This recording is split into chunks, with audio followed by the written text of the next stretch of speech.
Hello everybody, welcome back to my channel, The Vibes Inside. I am Mariana and I'm preparing here for a new moon reading in the sign of Aries, happening today on the 8th of April 2024.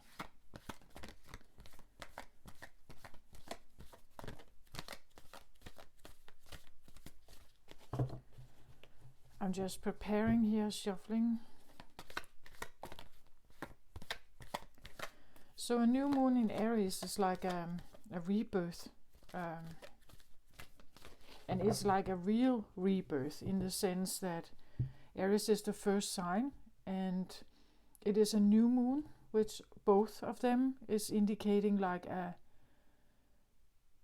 a new beginning of something here.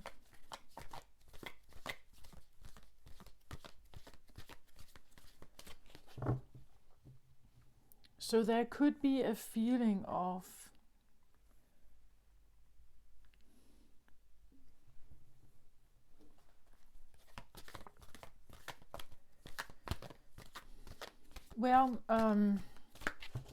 Aries is fire energy, so life force, right?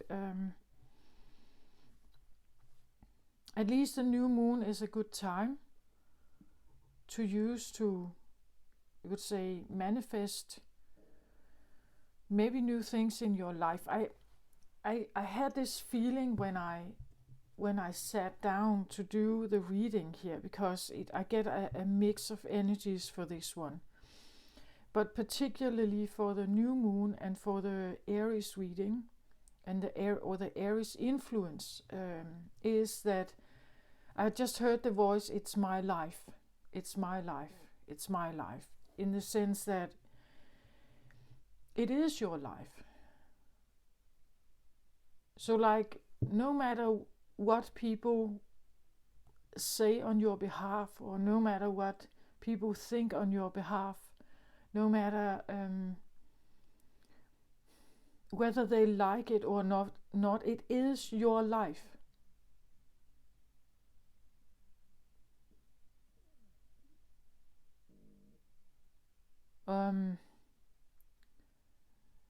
It is your life. You're not a clone of someone. You are not supposed to be a copy of someone. You are your own. You're very new.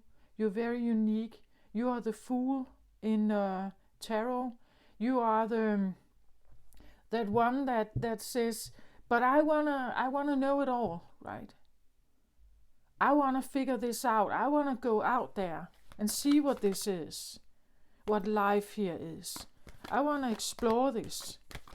I'm enthusiastic, right? I wanna have a go. I wanna get the most out of everything here, right? That's Aries, right? I wanna get the most out of everything.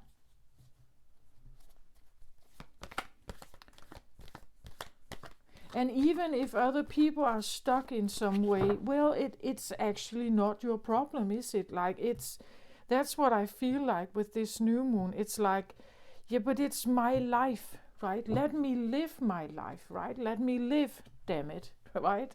Let me live this life.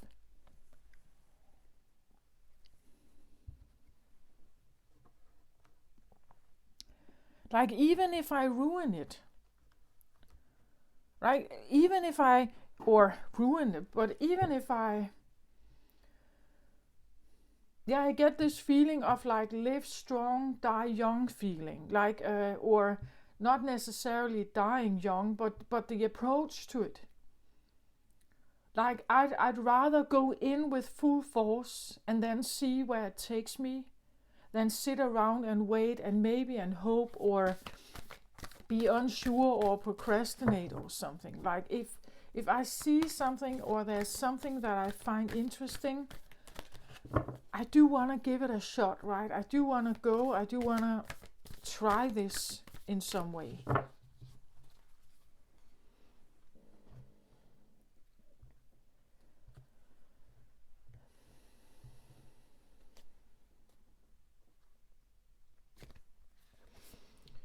At the same time, right now, during this new moon, there is a conjunction between some of the big guys. This is Jupiter and Uranus. It's a long transit for Jupiter and Uranus. It usually takes, you could say, several months before an influence like Jupiter and Uranus conjunction has actually been playing out, you could say. The full conjunction of those two major planets is happening on the 21st of April.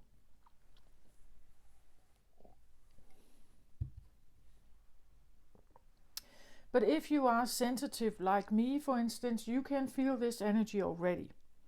Right now they are in a 3 degrees like position from each other. I feel it very much. I feel something is definitely happening. Jupiter is about expansion. Everything that is close to Jupiter expands. So in this case, when Uranus comes in, it's about it's about awakening. It's about sudden change, sudden new ideas, sudden wake-up calls for some people. Uranus is called the Great Awakener, so it awakens ideas and new prospects and new thought patterns. We can have definitely new technological things happening. We can have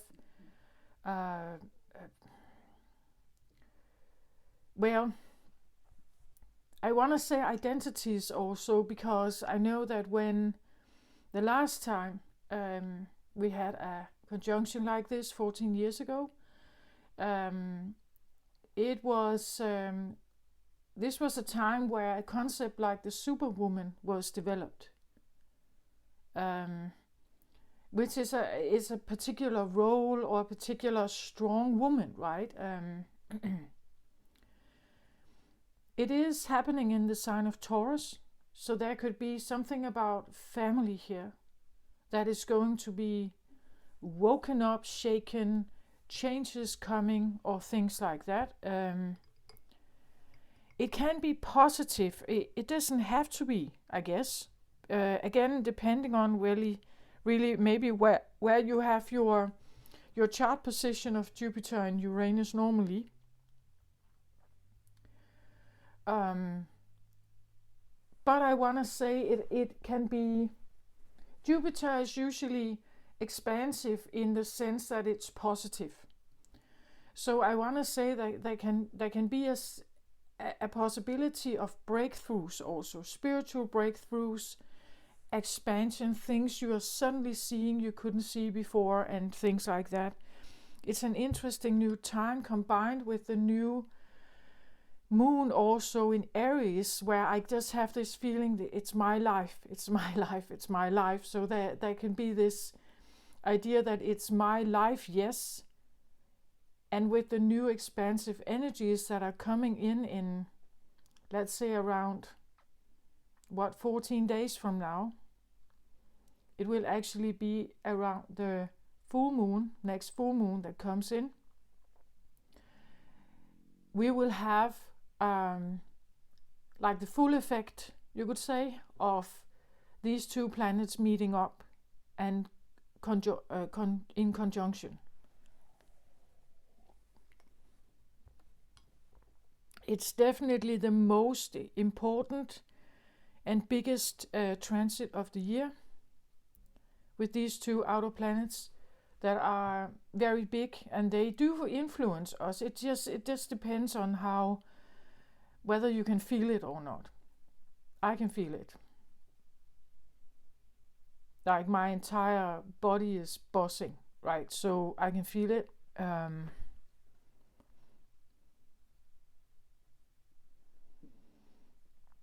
So let's see what we have here on the table for this new moon. I do wanna say that I would like to keep my focus on Aries, right? But I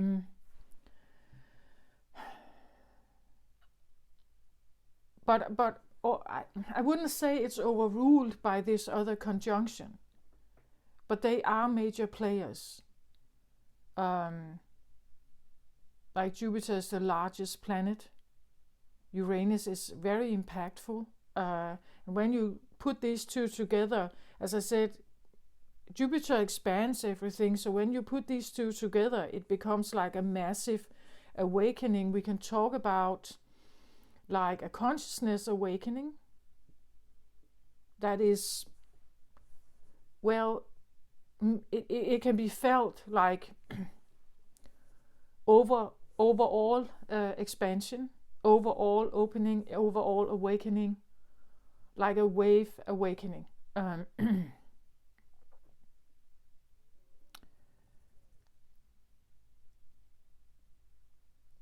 It's not, they are not personal planets, so it can affect you, of course, depending on your chart and whatever is going on.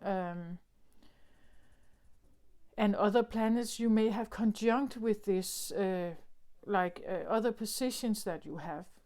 If you have Saturn close to your Jupiter, for instance, you will probably have a certain experience where, like Saturn, could also affect this conjunction, right?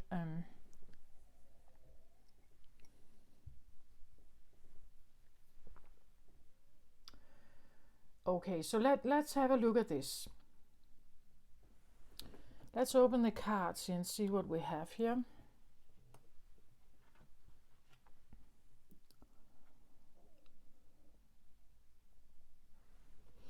Okay, in the middle here, in the center, I have Diana, Queen of the Wilderness.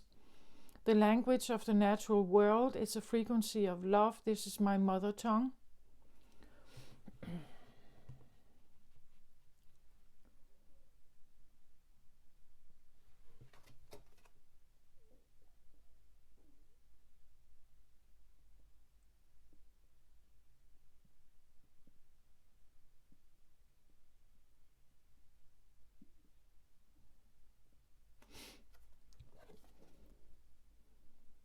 In the root position, I get the Eight of Fire here, Eight of Wands, but it was reversed like this.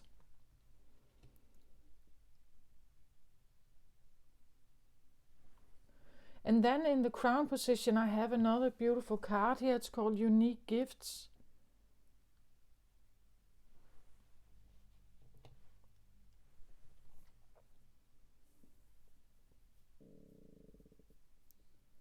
Well, when I see this card, I don't know why, because I don't think I'm necessarily supposed to, but for some reason, I always see this a bit like an alien. Like the shape of this character is to me a bit like an alien.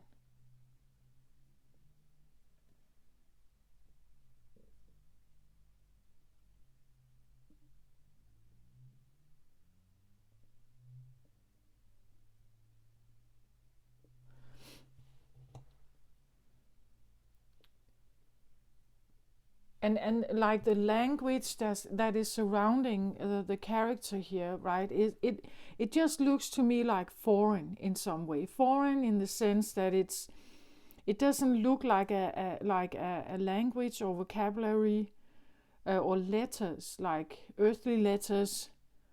It looks more like some kind of system or technology.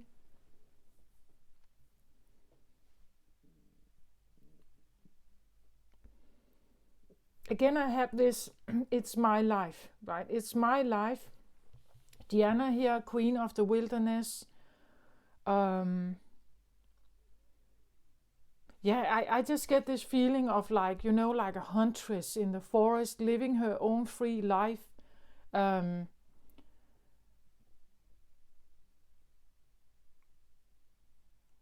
Being her own, right? Being on her own, being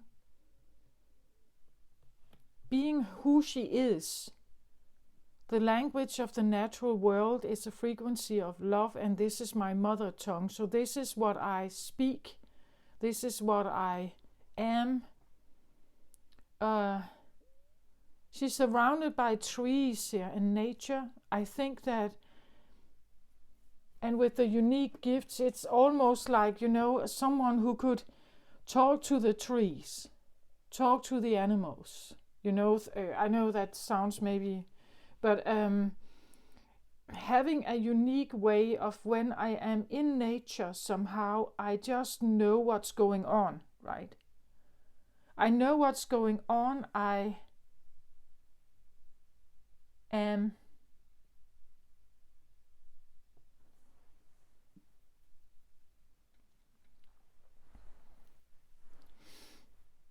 and I feel so much at home there, right? It says the language of the natural world is a frequency of love, so she feels embraced there. Actually, she likes to go to the wilderness. She likes to be there because it is her, I almost want to say, natural habitat.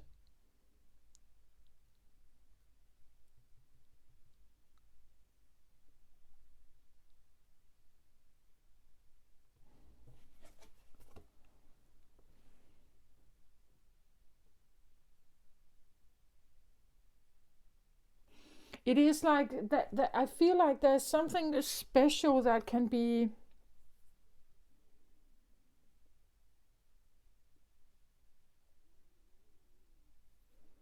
I hear born, like something special can be born when this one is in nature.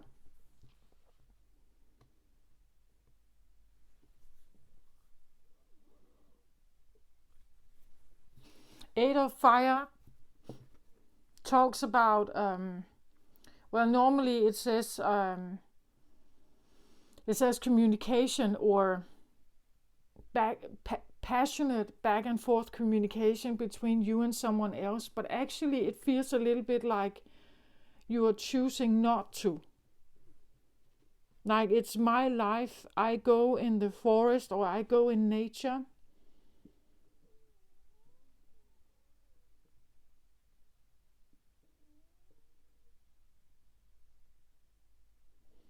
And I don't want to have communication with anyone. It could be the feeling that you are cutting yourself off from communication. You don't want communication with anyone, or you want to be left alone.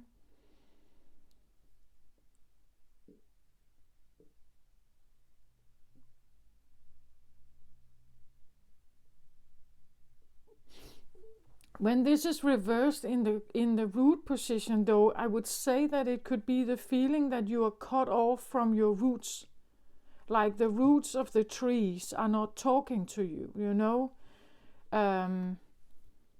Someone like this one of the reasons why she feels so good here is because she can hear the language of the trees, for instance, right? She can tune into it. And the reason is because, like, the communication works, right? That the communication with the trees works. That the roots are not cut.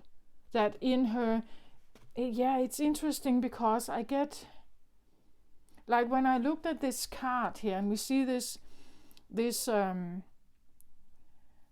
circle here that is beaming with light here.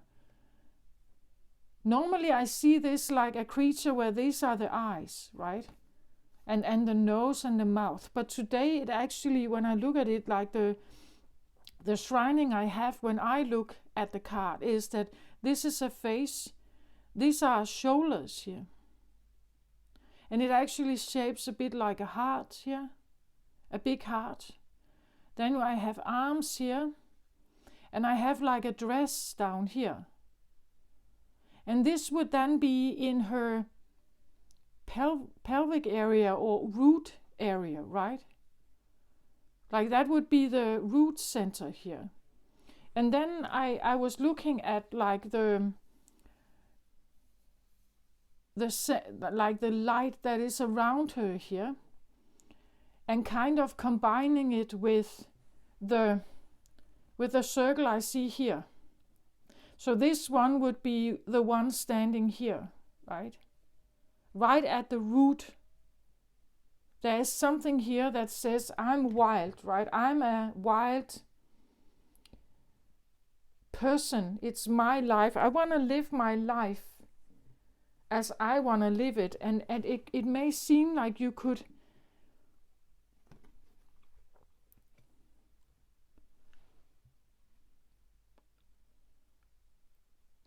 I get a feeling of like cutting roots here, or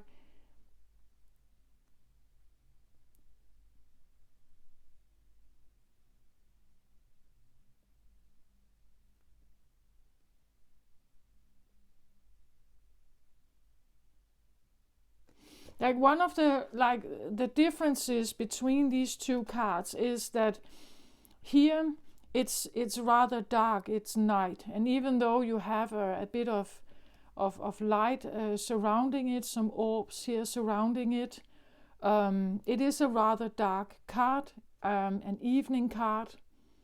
She's walking here with a friend, and trying to figure her way through this forest here. But here she's owning it. Like here she is the light that shines in the... Here she has help, I want to say, from maybe spirit guides or something here to light her way through the forest. But here she's the one lighting everything up. She's the one that lights up everything. She's like she speaks the language. She knows how to navigate the wilderness. She is a queen of wilderness. She is able to walk here. I want to say alone. She doesn't need a friend. She doesn't need the fireflies. She doesn't need the orbs around her. She is perfectly capable of walking this alone. And therefore, she may be cutting, like this could have been a lifestyle, right? This could have been what you have learned, that this is how you're supposed to go through the forest. That you need to lean upon like everybody else's opinion or everybody else's advice or something. That's the only way you can, and you need a strong partner here to be able to navigate the forest here. But here it's like she says that I'm gonna do this alone, right? I am the queen of the forest here. I don't need to be chaperoned. I don't need to be advised all the time. I'm not a poor little thing not knowing what I'm doing. Again, I will fuck up. Sorry, the language. Maybe I will do wrong. Maybe I will end up in some kind of problem, But at least it will be according to me, right? It's my life. I'm the ruler of it. Or at least I should be, right? I should be the ruler of it in the sense that, maybe I will be reckless. Maybe I will end up, destroying something. But at least it's my mess then. Right? At least it's my...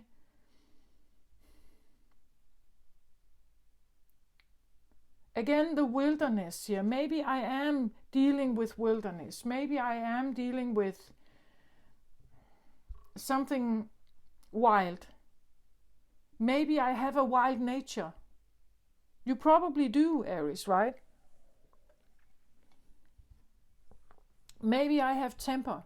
Maybe I have opinions that go against other people's opinion. maybe I'm braver, or I'm less, I don't think that much before I act. And sometimes that could be a good thing, right? Like that is the like beginner's luck, right? That because the new one, the novice, doesn't know how difficult things can be. They just start, They just throw themselves in there because they have no idea. And people who have idea, like they may consider way too long before they actually take action, right? So sometimes beginner's luck, or that luck favors the new, or whatever it's called, it's because there are not so much hindrance. Like my wild nature here, maybe it will be reckless, maybe it will not be what other people may like, right? But then again, deal with it. This is who I am, right? Deal with it.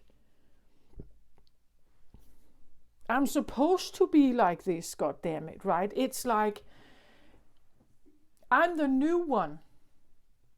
I'm the new kid on the block, or I'm the novice. Yeah, maybe I am, but I'll never get experience if I'm not trying. I'll never get experience if I'm not just throwing myself in there. And for way too long, I may have like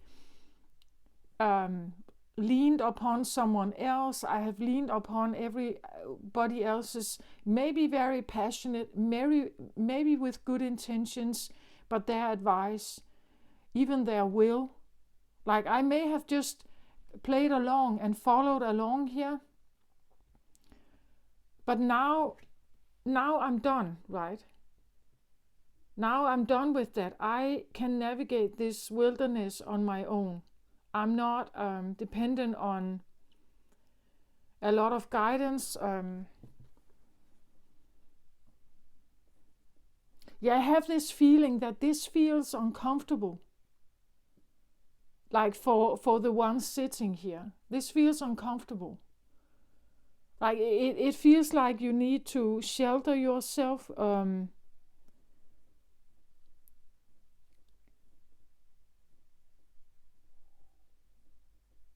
And there's so much like street lights here. There's a lot of and all these fireflies here that fly around you to try to help you and light the way, and maybe it's like it may have felt like a dark journey in some way. And maybe again there has been many helpers. Maybe you have listened to a lot of advice. Maybe you have maybe you grew up with this. Like this was the normal thing, that you grew up with this.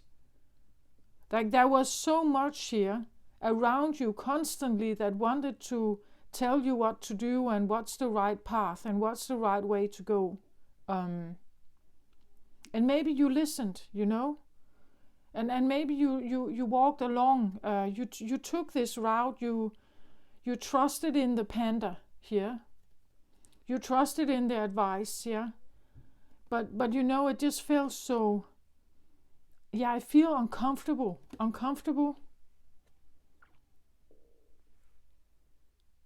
But now it's like here, this one, like she looks very confident, right? She looks like, this is my habitat. Like this is my,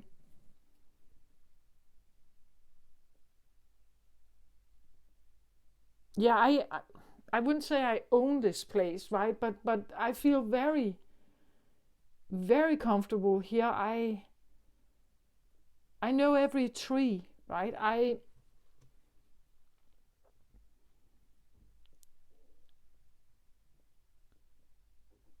And I have things to say here. Like it is in the, I want to say, if this is like the waistline, this is a dress, right? it looks to me like pelvic area, pelvic root chakra, sacral chakra, root chakra, this area here, that this is where she stands. It could also be, well, I don't know, Aries, but it could also be that you're turning down some passionate offers here, sexual offers, that you're turning them down. It's reversed. Because you want to, because you can, I feel like. Because it's my life. I want to do with my body, perhaps. I want to do with my body what I want to do. Or I want to live the life that I have in my way.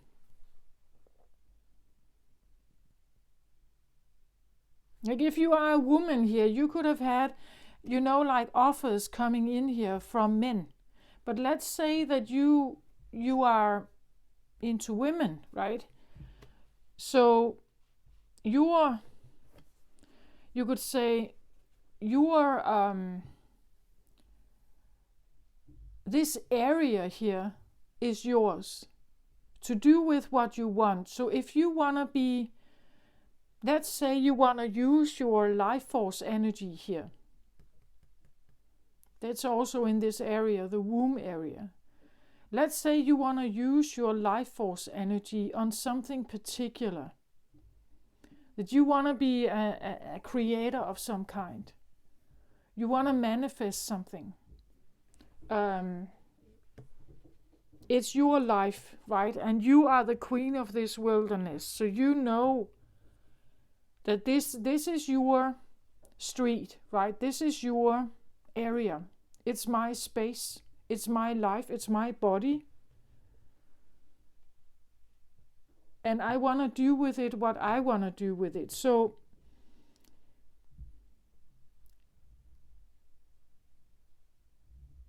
and I just see so many scenarios how this can play out. As I said, it could be sexual. It doesn't have to be. It just means that maybe you're turning down offers here of some kind. Like they are flying all around you here, but you are not taking them. Like if you can see, she holds like she has this,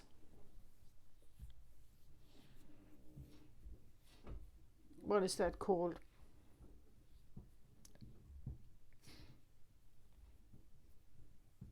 But she's holding it in front of her, like shielding herself in some way. There are all these fireflies that fly around.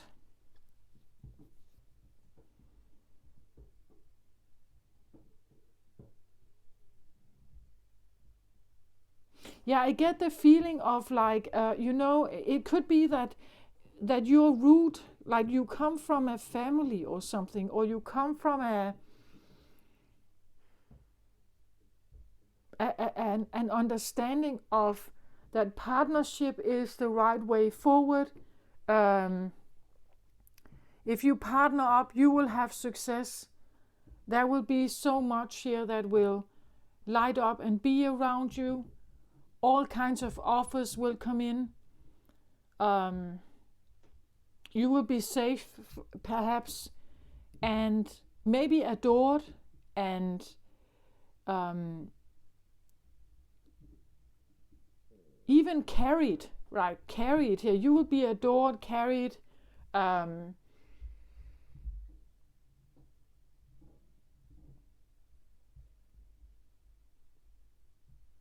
As long as you stay in this partnership, everything is going to be okay. As long as you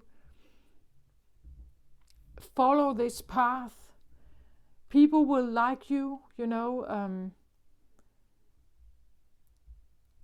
let's say, like this could be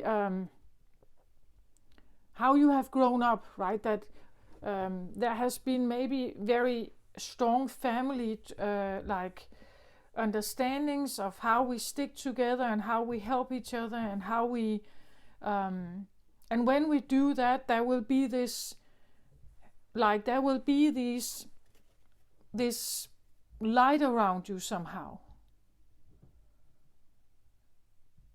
But still to me it feels dark, right? Still to me it feels like it's not that great, right? It's not that fulfilling. Like if you really want to see the forest, you should see it in daylight, right? You should see it when the sunshine hits it, right?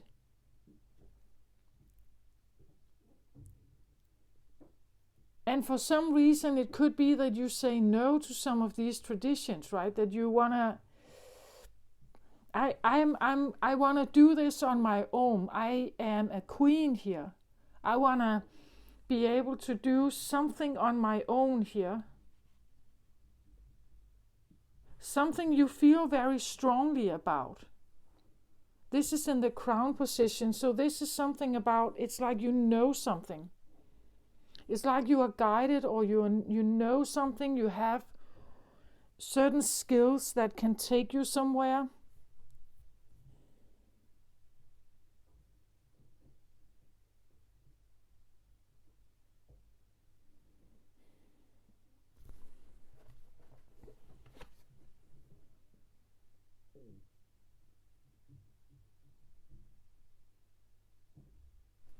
It could be that you're choosing some kind of path here.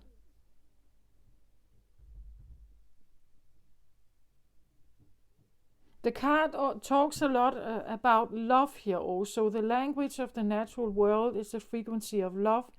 This is my mother tongue, right? So this is, I want to do something that is love-based. And again here, 8 of fire. Fire can indicate for me, willpower. Willpowers, I want to say in plural, because there could be many here.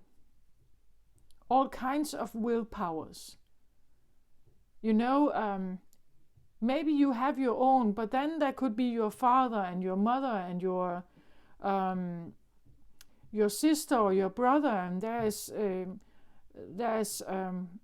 you could say will or dictation from school. There could be will or dictation from society. There's will and dictation from workplaces or bosses, or and it's constantly surrounding us.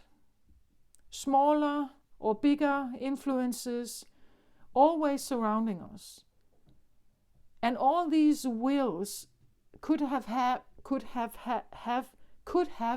different agendas, right? They may want you to do stuff in a certain way. They may want to have influence on you. They may want to blindfold you, or they may want to dictate you something, or they may want to have it their way. And 8 here is 7 too many, I want to say. You have your own here, right? Here you are standing in your own will. That would be 1 wand, Ace of Wand. So this is like, here you have your own will of what you want to do, where you want to go, what your target is. She has a bow and arrow here. What is it you wanna? What is your target? What is your bull's eye? You could have your eye on something particular here, right? And you could be turning down other people's wills here, or wishes or desires. It's fire energy, because it's reversed here.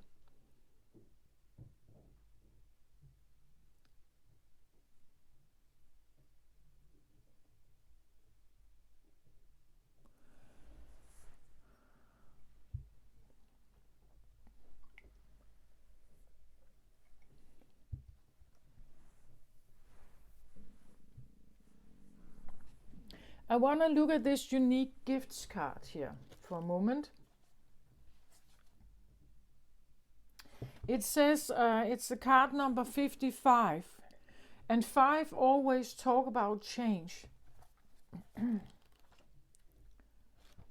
Let's have a look.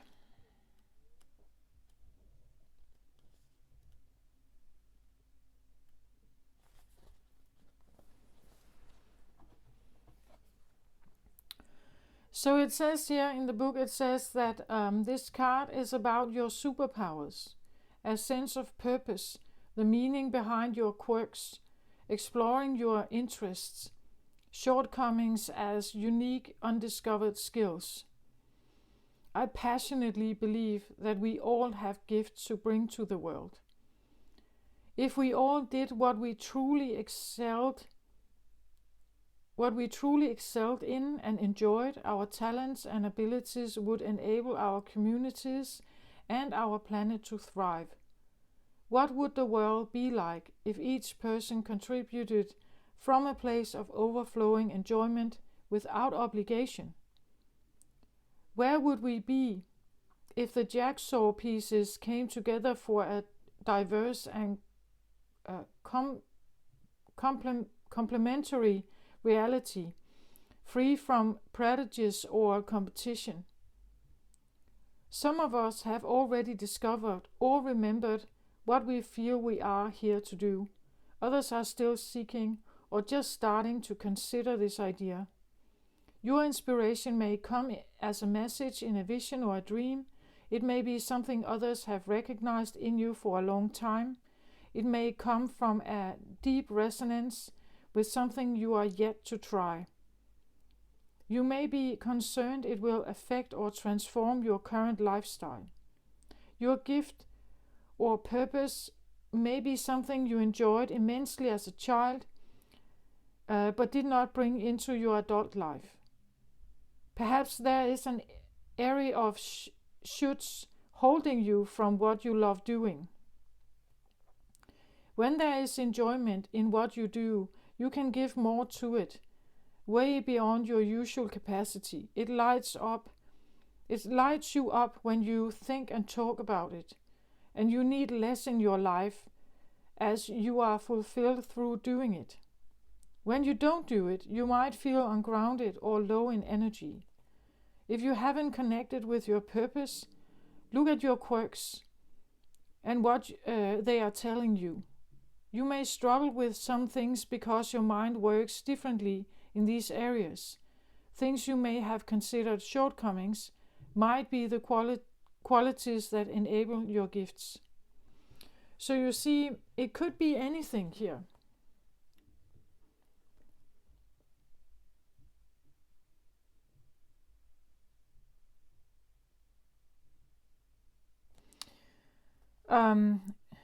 So these decks are made by someone called Ivy, and she also writes here that she has always struggled with dyslexia, and her synesthesia is so strong that there was always a process of translation when she went outside learning or socializing in communication. She had to decipher concepts and thoughts from luminescent abstract images that amplified the more energy that was behind them. It was quite frustrating, as she felt it made her seem unintelligent. The words she could muster felt inferior to the information she was experiencing. The time it took to translate meant much was lost, so she would often give up mid-sentence. However, this non-linear way of navigating reality was perfect for energy healing and traversing realms. When she discovered painting, these skills were even more helpful. She then realized she could explain everything in a visual way that included the flow and color of a feeling, and somehow people all over the world seemed to understand. You see, there could be some gifts you have here, that because you have them, you understand the world in a very, very particular way, or you have very unique gifts in this area here. And it seems like there could be this beginning of realizing that this is not a shortcoming, or this is not a bad thing. Maybe you have been hiding it here and let other people influence you because you thought it was a bad thing, or it was told that you couldn't do on your own, you had to be carried here, that you could never amount to anything, right? Fire can also be about dominance and power. Maybe there has been power struggles here, and you felt that you couldn't deal with that, right? So you may have just played along, but now it's like you're saying, I don't want to do this anymore. I'm not a failure. And I know something about I know something about wilderness, or I know something about feeling in a wilderness. I know something about feeling foreign or feeling as the outsider. I know something about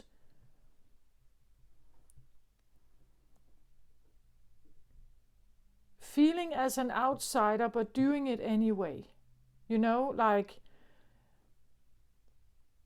Or I don't know, I know something about feeling as the outsider, feeling as the one that is excluded.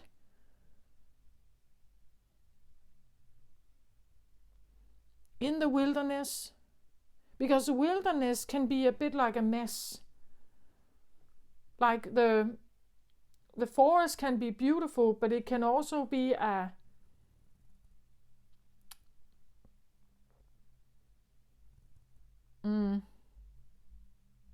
it's wild in the sense that you can't control it. It grows as it grows. What lives there lives there.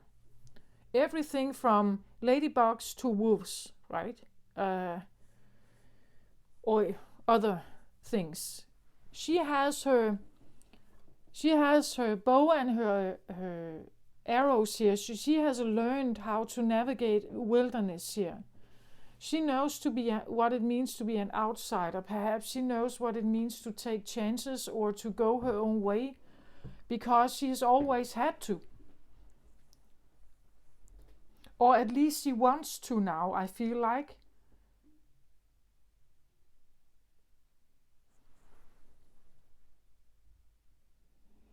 I think that if you resonate with the fact of being a scapegoat or scapegoat-like tendencies, well, being in a family dynamic like this, for instance, like you may be part of a family group, but you don't feel strong here, right?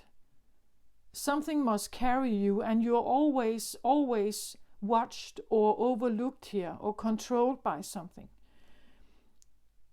In a sense, this is a wilderness.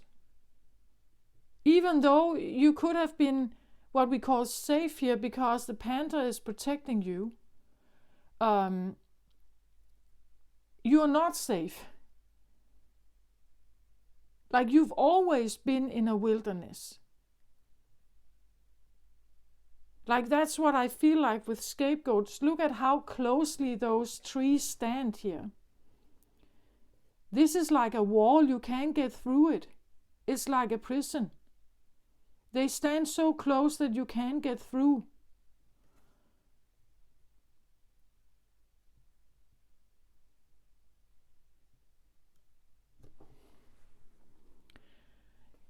Scapegoats have always been in the wilderness. They just didn't speak about it. Like, they stayed silent. But they have always been surrounded by danger. Like, that's how the scapegoat mentality is developed. It's always being crucified in some sense. It's always the one that is being sacrificed. It's the one that gets all the temper tantrums and all the yelling and everything. It gets disciplined and judged. It has always been in the wilderness, you know. But here there is this understanding that they have to stay with the panda, with this helper here who carries them, because otherwise they will never manage. That they need a helper, or they need an assistance, they need some, because there's so much here that can influence them. So they believe it also. They believe that they have to stay here. But it's not, and yeah, it may seem safe in the sense that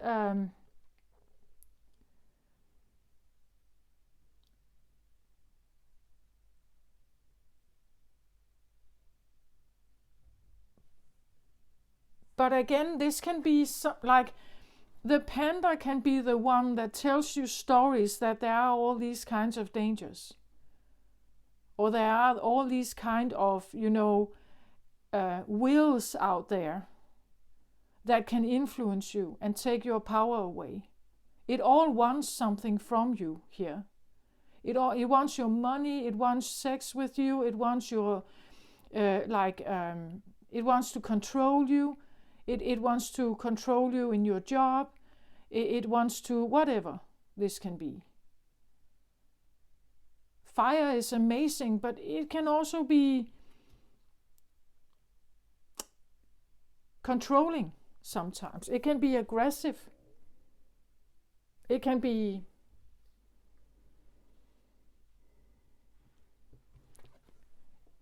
fire can be, like an addiction.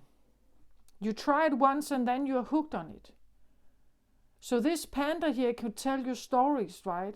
Be aware of this and this and this and this and this. It's way better and safer with me, There are all this stuff out here. You should be here with me. Stay with me here. I'll carry you, right? I'll carry you through everything. But you see, sitting here is a prison in itself.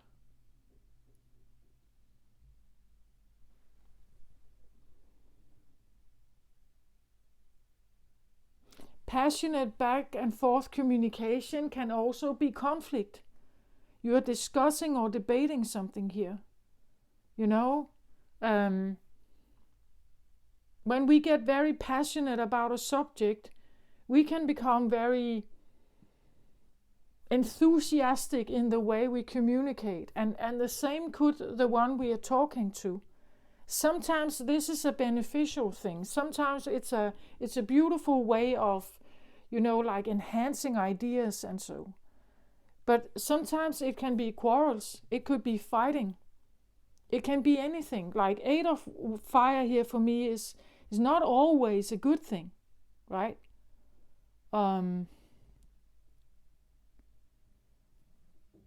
It's not always a good thing.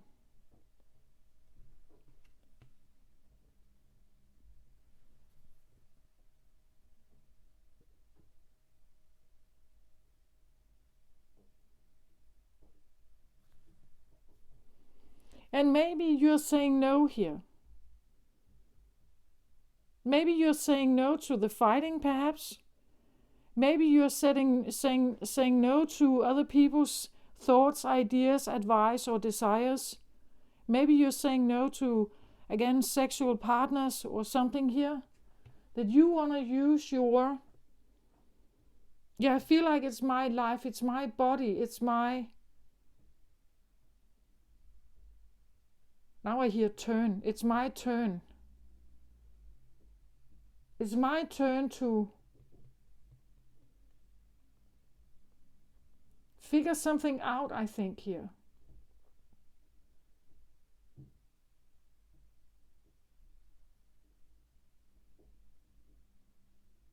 It's my turn to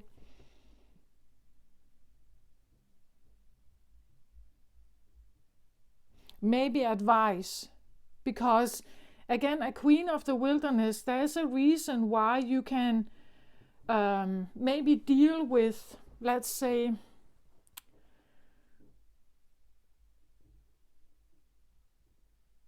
it's almost like you understand the jungle, right? It's like you have an understanding about wildlife. That could be also what this is, like the idea that there are, let's say you have predators here around you, but you have known this always, like you come from this. You know what it means to live with something like this around you. And feeling that you needed to be codependent maybe on someone here. You know exactly what, but you're leaving it behind and you're saying, I'm the queen of this. Like, I know what this feels like. So your shortcoming could be that you didn't have, or you couldn't have, let's say, you couldn't show up the way you are in your family. You couldn't be wild, let's say that. You couldn't show all your fierceness. You couldn't show that. It couldn't be, it wasn't accepted. They wanted it to be a neat, quiet home, you know? So you are like the wildness in you, or the may have been considered a bad thing, a quirk, or a. But actually, you've managed to. Yeah, maybe you are wild, right? Or.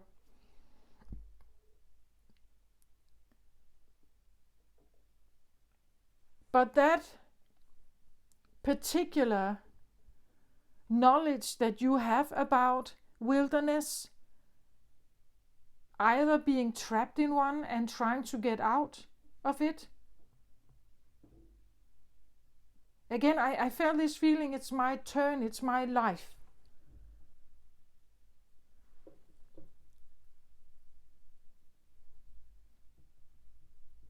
It's my turn, as in I choose where I'm turning, right? Like if you're driving a car and someone sits beside you here, right? You're driving a car and someone sits beside you and they are constantly, directing you. Don't go this way. Look at the one on the bike. Oh, there's a motorcycle, like someone who is constantly course correcting you in some way. And you're just like, this is my turn. Like, just don't, right? Don't do this.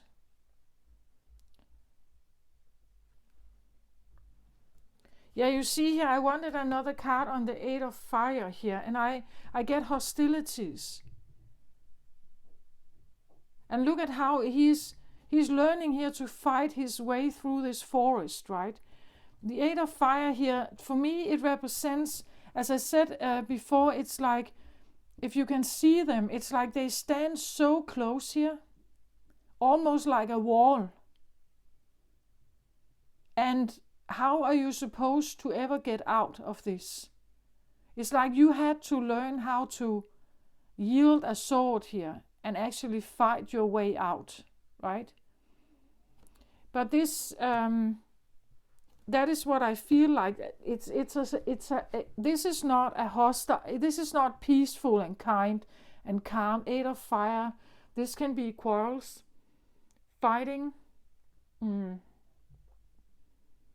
And this is like she's saying, I'm done with the fighting, because either way, I'm in a wilderness.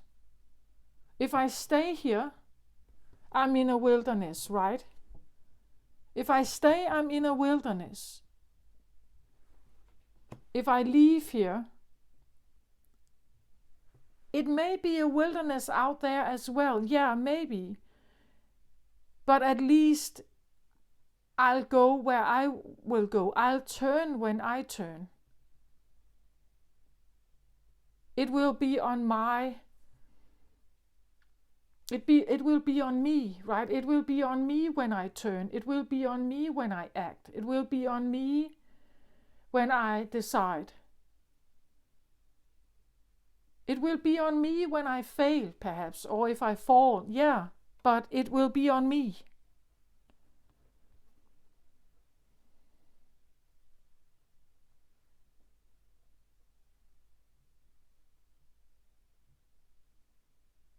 And again, it's my body, it's my life. Yeah, I had that. It's my life, and I feel like life force, right? It's my life, it's my life force. Meaning that I want to use it according to what I feel is right for me, right? I have learned something like, yeah, it may seem like me standing alone here is that I'm in a wilderness, or I'm not quite sure what I'm doing, or that the world out there is equally an amount of wilderness. Yeah. But I don't want to fight. Like,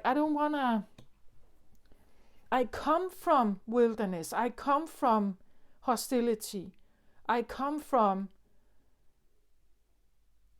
yeah, perhaps codependency. I feel like this idea of being carried by the panda here, that the panda represents something, right? It represents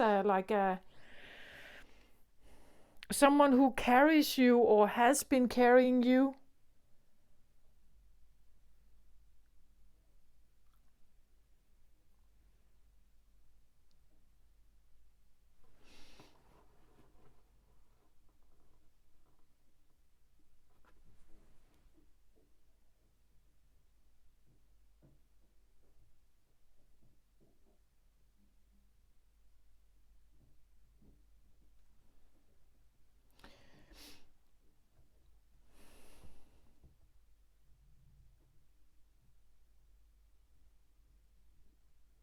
But then again, there is something about, now she stands here, queen of the wilderness, right? The language of the natural world is a frequency of love, and she is deciding that this is not love, right? Where I come from is not love. But there is still another thing in the midst here. This is sacred gratitude, the sacred gratitude card. This is a very specific card that shows gratitude for what you may have learned, what you come. Again, she's touching the tree here. The tree has roots, her roots. So she could have, like appreciation from what she comes from, even though there is a lot of hostilities here.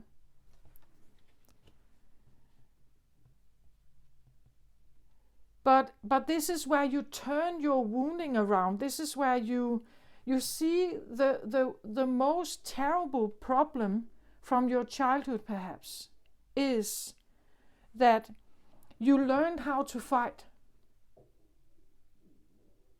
Like, to get out of a codependent situation here, you had to learn how to pick up a weapon and fight your way out. So at least you could say, what have you learned from your family? Well, I learned something about maybe oppression, maybe codependency, but I also learned how to fight here. Or I learned how to fight for myself. So I am the queen of wilderness. I know something about wilderness, right? I know something about maybe toxic families. I know something about toxic roots, but I am grateful still, because maybe now I can see the difference. As she says here, right? The language of the natural world is the frequency of love, and this is my mother tongue. I have learned something about myself. That's why I've been fighting my way out, because I couldn't stay here anymore. I had to go. I'm grateful. And this is difficult to achieve, actually, from this to this. It takes a lot of understanding that. And there may still be hostilities. Like, if you go home and visit your family, it could be the same thing. Maybe they will still, coerce you. Maybe they will still make you want to be something.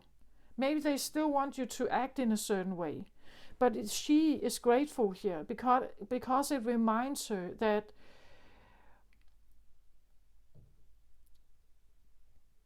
like, to break out, she had to learn something. To break from whatever this is, She really had to like step up and become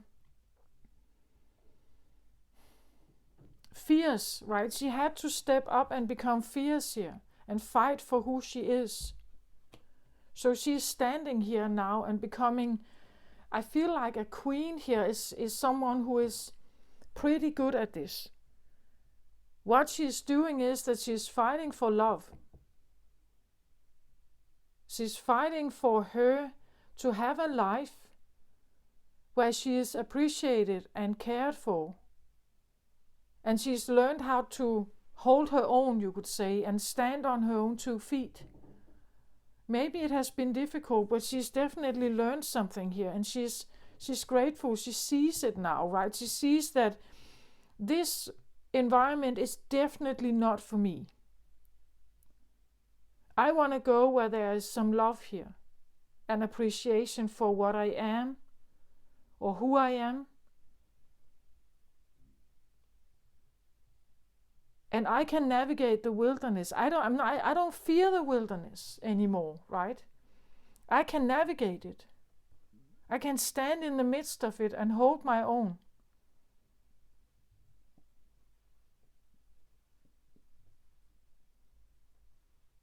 That is who I am. That is what I'm focusing on here. To turn my life around and use whatever I've learned from my family home here as a learned lesson.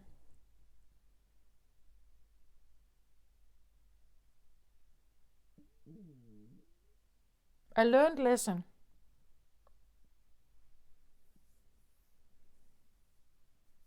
I've learned something from it. Maybe it was really bad. Hostilities here, right? But I also know that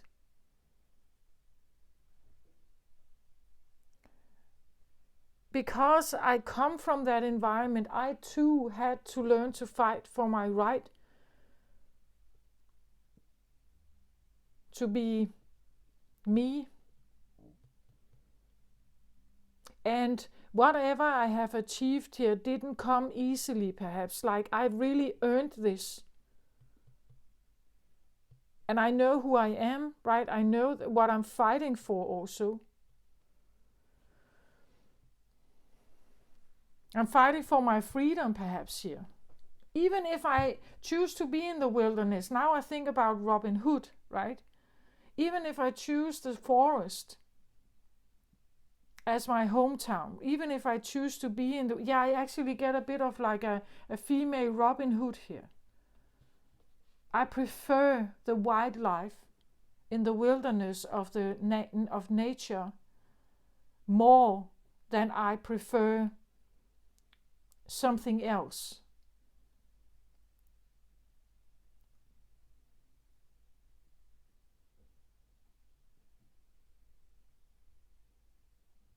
Yeah, that's what I feel like. Let's get one more card on Diana here. Yeah, it look at this. I get this card. Change your life here. Archangel Samuel. It says a sudden revelation that offers freedom. Break free of procrastination. Embrace the opportunities that change brings. Yeah.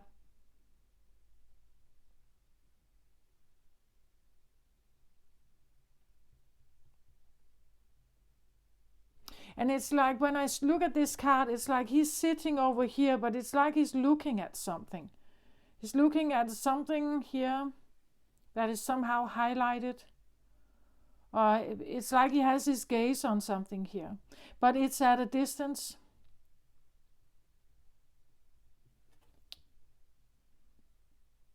And he sits here on top of this building, looking at something.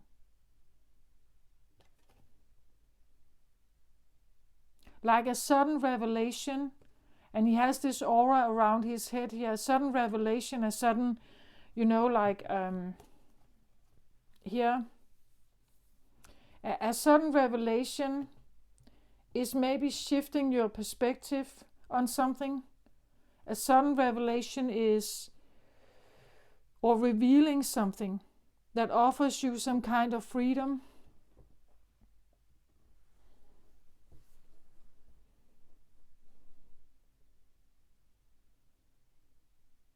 Or freedom, maybe understanding. As I said, it takes a bit to come from this to this understanding here. Sometimes when you get to this point, you understand why your parents have been so awful, right?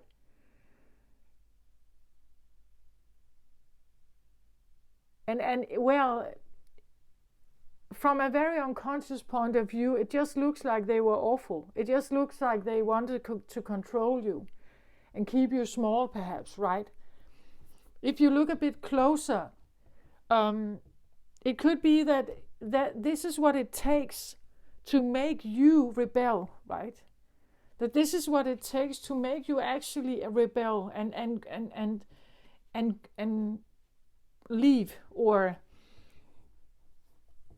leave perhaps here.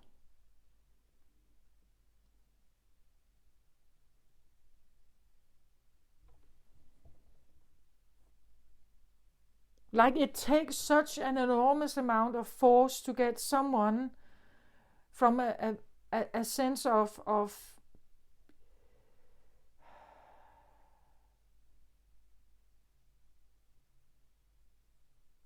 like a highly codependent state, for instance. As when I talk about scapegoats, they are usually put down a lot, right? They have received a lot of punishment and all kinds of depleting or negative energy.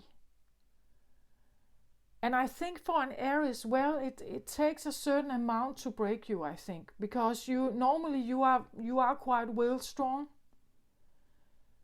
But again, as children, we do need help. Like we do need to be fed, we do need to have shelter, we do need to have some kind of support. And if you were not given this for some reason, I don't know if you've ended up being a scapegoat in some way. Right? But if you have, it takes an equal amount of harshness to actually make you break out, to eventually choose your fire, right? And break out. And that is maybe what you may need, you come to see at some point.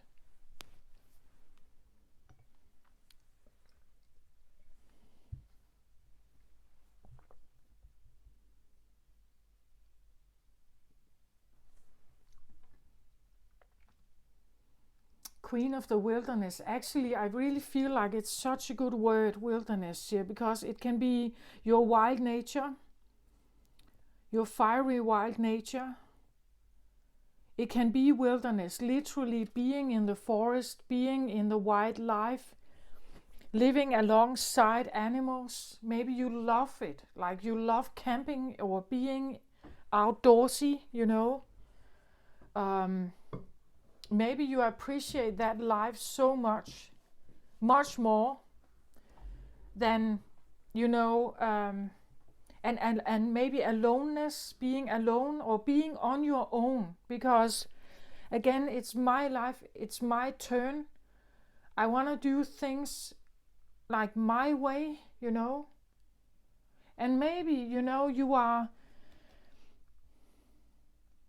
like some kind of revelation is coming in here, that you have to do things your way, right? It offers you freedom.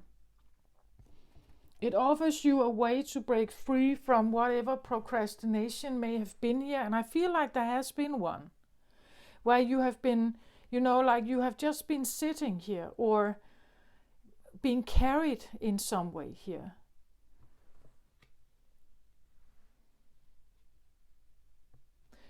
But again, so small, right? So small. And now you are here like this, right? So it's like your energy field has expanded in some way, or it has become so much bigger. Here you take up very little space in the room. So let's say this is a family dinner, right? And you take up this space. Now when you come to family dinner, you take up this space.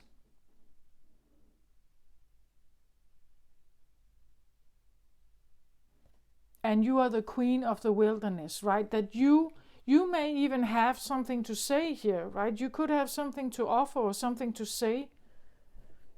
Or now you have conquered, like you know, when you go to this family dinner, you know exactly who you are. It's my life. You have your own principles ready here.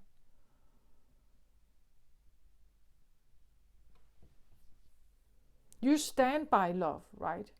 You trust in your feelings. You trust in like the freedom you've gained. It says change your life. Maybe you have changed your life, or you will change your life now, because you've always been in the wilderness. Even though you are excluded from some situation here now, that you've said goodbye to something here. And maybe you feel like, well, I'm pretty new here. I'm not sure I know exactly how to do this. Yes, you do, because you've always been in the wilderness.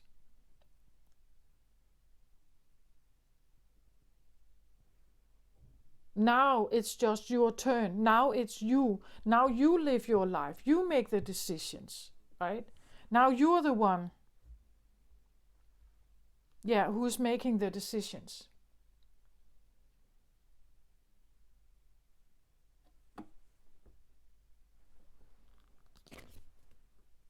Another clarifier here, get the blade. So the blade is, first of all, it corresponds with air energy, so voice. It has the cutting abilities of like Archangel Michael, to cut cords. It's also a symbol of, you could say, the phallus or masculinity. It's something about taking matters into your own hands, standing tall, standing straight, speaking your mind.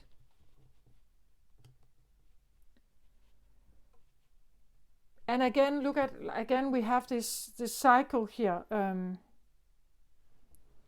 And I feel like it's prominent in this. There is something that you're building, and maybe that's what you're building here in this area here. That you're creating something. You're creating your own voice, or you're creating yourself. You could say as a new person, as a stronger version, or something like that. Here, of course, it will not be for all Aries, because I feel like there's something about the past here, that if you haven't had that, if that doesn't feel right, then it's not your story, I feel like.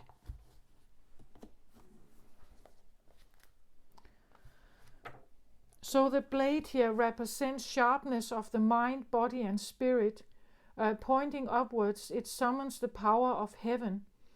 When aimed down to the ground, it anchors the power of the heavens on earth. The blade can be a healing tool or a weapon. Again, you had the sword here, right? A weapon. And I really think you have both. Like you have the sword here, the blade. You have the blade to fight if you really have to. But it's also a healing to know that you can. Like to know that you can fight your way out. You can sever ties. You can say goodbye. You can leave things behind. It's a healing tool as well as a weapon. Sometimes it's enough just to know that you can do it, right? Wield it wisely and it will transmit power, bestow initiations, cut energetic cord from the past, or sever toxic relationships. Use it with anger and it will slash, stab and kill, right? So there is something that, because I feel like these are important actually, that you can stand it here. That's what it says, yield it wisely here.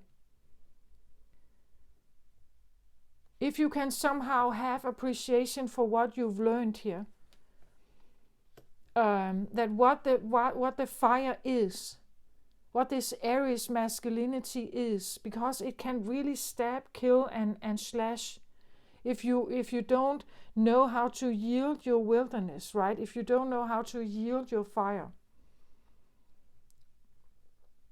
You are invited to draw your blade and use it. It is not auspicious to hesitate, to waste time in idle talk, or to hide from the inevitable. Heaven and earth are aligning to support you in claiming your power, so take decisive action. Overcome your fear of hurting others, unsheath the blade, and use it wisely. Again, you can stand up for yourself and speak your mind and set your boundaries, but it doesn't mean that you have to kill others, right?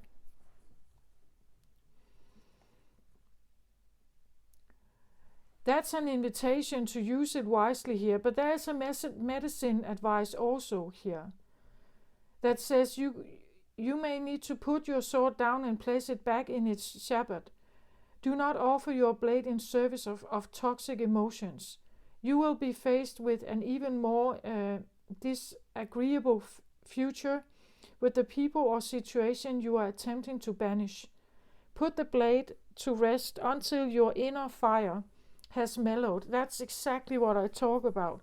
Then use your blade with impeccable intention to cut the energetic cords that are tying you to the drama at hand.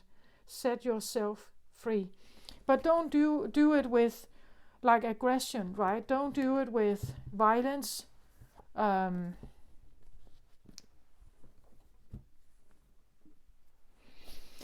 there is a sacredness here, an appreciation.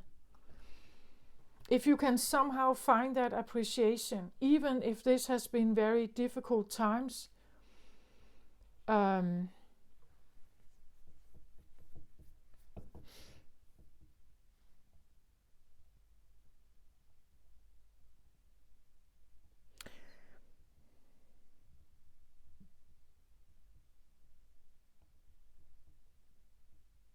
know that you are way stronger and way more tempered with your fire. Like if you haven't had this, you wouldn't be the same queen.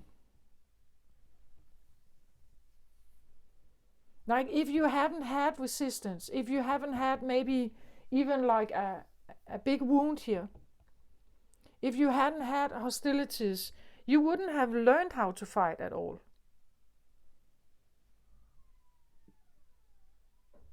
And maybe you gave up fighting at some point.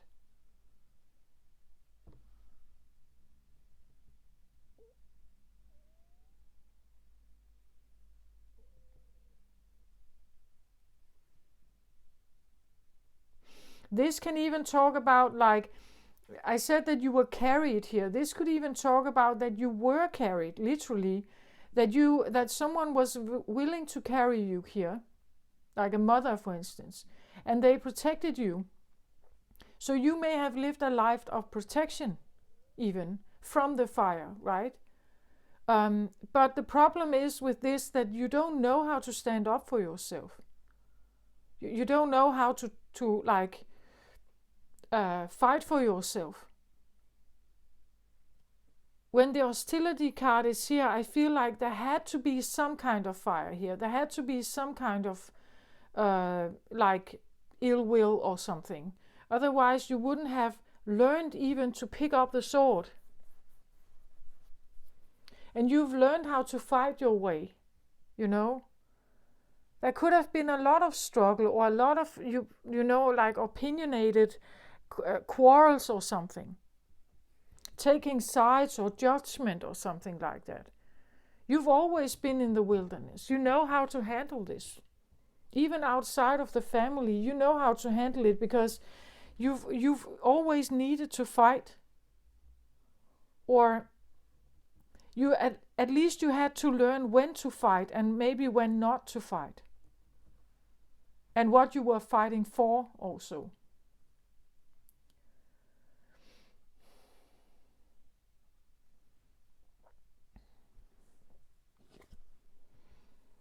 So I I talk about, I wanted another card on the unique gifts here. And what I get is this all tied up card.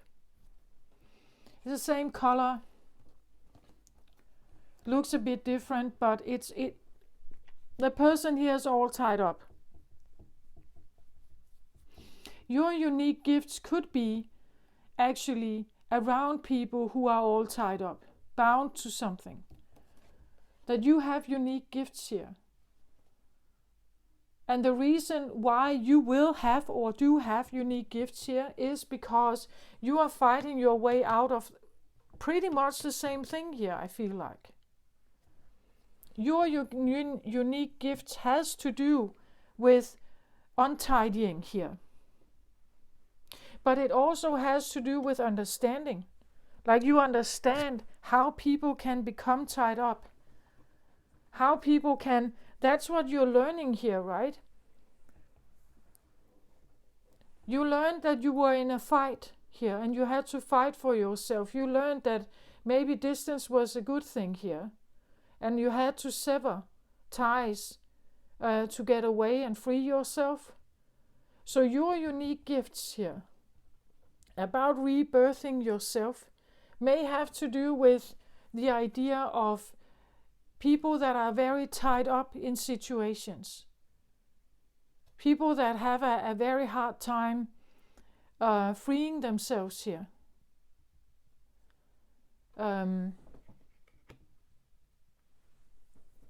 I do feel like there's something about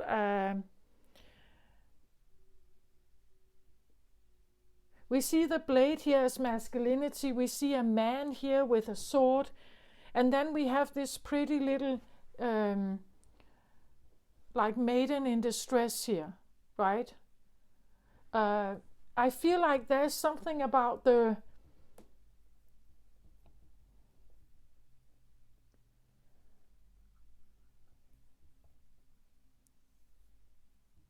there's something about like a sense of like a feminine energy that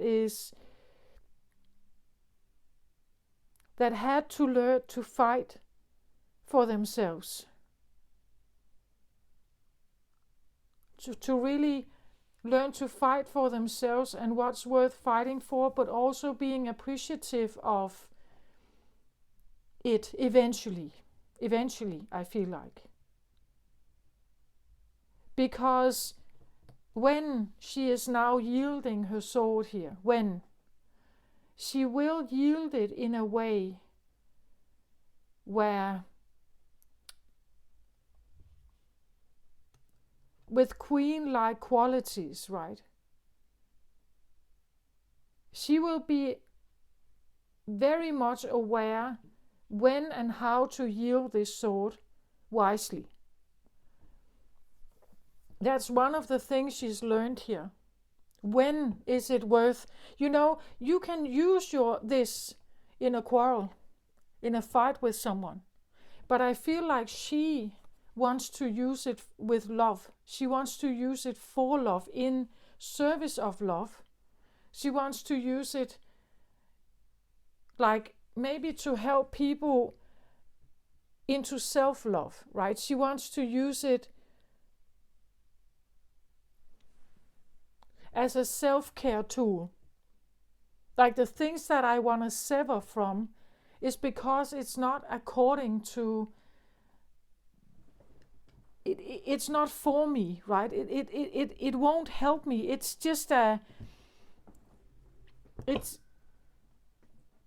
quarreling with the wrong people, or I'm quarreling with no purpose. It's just about winning some kind of quarrel, and that's not how I want to use my blade. I don't want to use it for that, right? That can be another thing that she has learned here, that there are times to use it and times not to. Because if I'm just debating with someone who will never be on my side, who never thinks the same way as me, who doesn't agree with me, who doesn't like me or doesn't like my ways, doesn't like where I'm going with my life, there's no reason to still quarreling. There's no reason to stay in that debate. There's no reason to engage in that with that parent, for instance, because they will never get it. They will never get it, right? Maybe that's what you realized here, that I will never get it. I can just as well just stay away and build the life that I want to have. Get an overview. I also feel like he sits on top, right? And he's looking like to analyze what is here in front of him. But sometimes you can only have this if you get up. Like you have to get up to have this overview or metacognitive perspective of something. That's also what the blade can be about. The blade is masculine. It can associate with air. So your mind, how you think, again, the perspective of what do I want to engage in? I know the wilderness. I know what's in there. I know the pitfalls also. I know the dead ends. I know when to engage and when not to engage. I know when it's worth it for me. And I also know when it's not worth it. And that is maybe what you can be appreciative of here. Even though it has been very difficult to find your way, you have learned something. You have learned something about your own principles, perhaps, or what you feel is right for you in life. You've also learned something about other people's, because there are many here. There are many. Many you could disappoint. Many you could have quarrels with. Many who wanted to dictate your life, perhaps, or to have a say. Many who wanted to discipline you or change you, right? But I feel like you have figured it out. You definitely learned how to fight in some way. Even if you were like a small child cannot fight equally with a parent. But eventually you may learn, right? Eventually you may pick up that sword. Eventually you may learn that you have choices. And eventually you're old enough, you can move out, right? Eventually you can stand on your own 2 feet, even though it's new, even though it's strange, even though you don't know exactly what this means, even though you don't know, you just know that, yeah, it's a wilderness, but it was also a wilderness where I come from. And I learned how to fight my way. I learned how to, or at least I know when to fight. I know my mind, right? I know what I want and I don't want in my life. I have perspective now. I want to work perhaps with something similar, right? I know I have gifts here because I've lived it. I may still be living it, right? I may still feel that to a certain point I'm in the wilderness, but I have gifts here. I have learned something already. I have severed cords.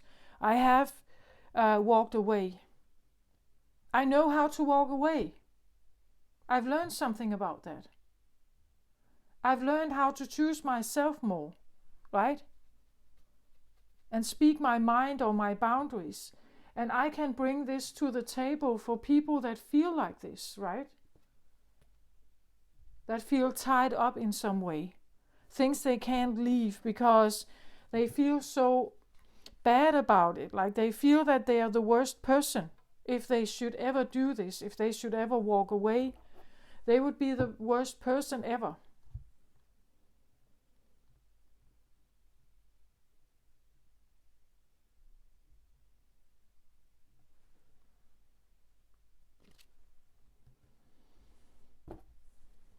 So another card on the unique gifts here is the Knight of Wands. You see, this is about this is a knight that is committed to a code, right? He's armored. He has a horse, a best friend here. He has committed himself to fight for something, to fight for some rights here.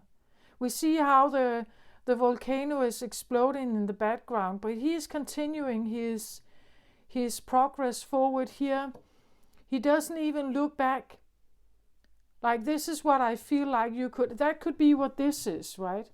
Like the feeling that that there's something going on in the background here that is very angry, perhaps, or it's around you, right? But you just have to say no to it, right? You just have to say no and keep moving here and keep your armor up and keep your wand here, your one wand. That's what I said, that there's 7 too many here. 7 too many. There should only be one, and she should be holding it here, right? It's like she is this knight here. Or she has been a knight. She knows what it means to be a knight that walks away from the burning, exploding volcano in the background. Someone else's temper tantrum here, right? Or that you feel that you are constantly in like an area like this, that you, like this is when you grow up, you grow up to learn to become this knight, because this is always surrounding you. It's always there somehow. Maybe maybe that's where you learned to go to nature. Maybe you knew that you had a parent at home here that was, like a potential eruption here all the time. You learned to choose nature. You learned how to find peace there. You learned how to navigate your life from it.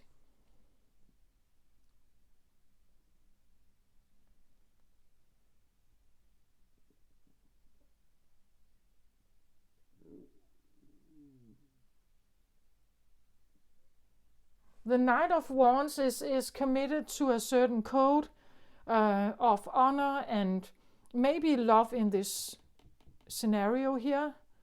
That's what he's fighting for. And he has his armor up. He knows his agenda because he has just one wand here. He knows his agenda. His fire burns for something quite particular. We'd say that the blade and the wand here is one and the same thing. Like it fights for one particular thing here.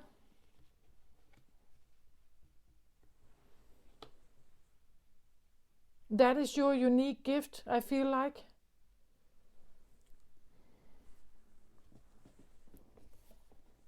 That some of your quirks, some of the things that you somehow developed when you were a child, perhaps, that they are actually not that bad. They can be your superpowers.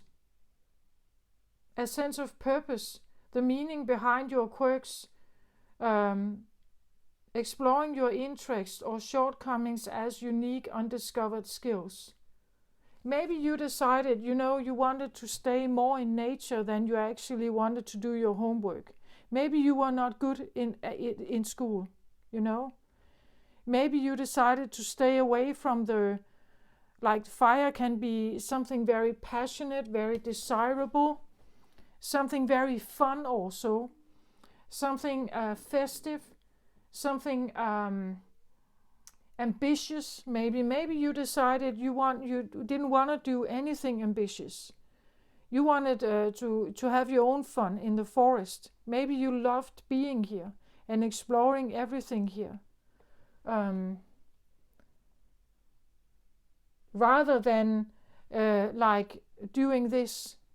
Fire can be about willpower, personal power. It can be about strength, masculinity, needing to be, big and strong and fiery and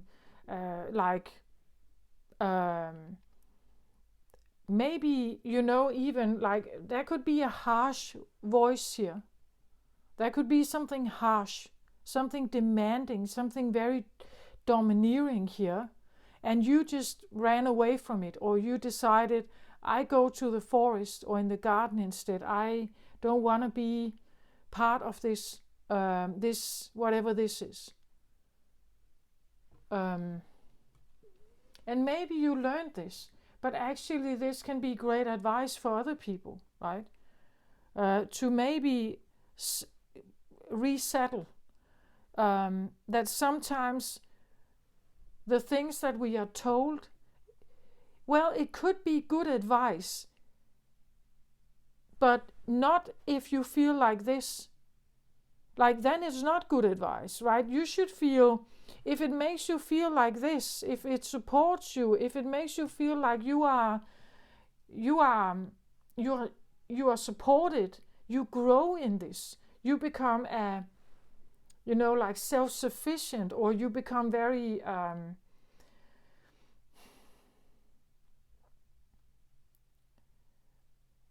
like you are supported in your own mind. Aries is very strong-willed, and it has a very strong mind of its own. And if you try to crush that, like that is,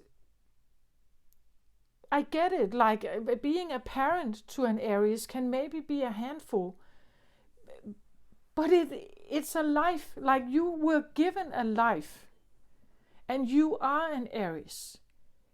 Whether your parents want it or not, or whether society or everyone else wants it or not, this is who you are.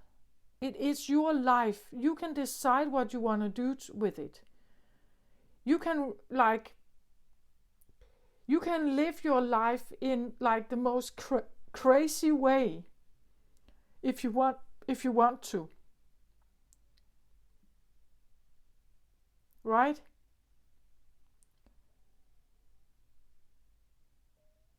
But it's up to you. It's your turn to make the decisions. It's your turn to say, yeah, but I don't want to follow these advices here. I don't care about them. They may work for you, they are not working for me, right? I know my way around this neighborhood. I know what wilderness is. I've been it all my life.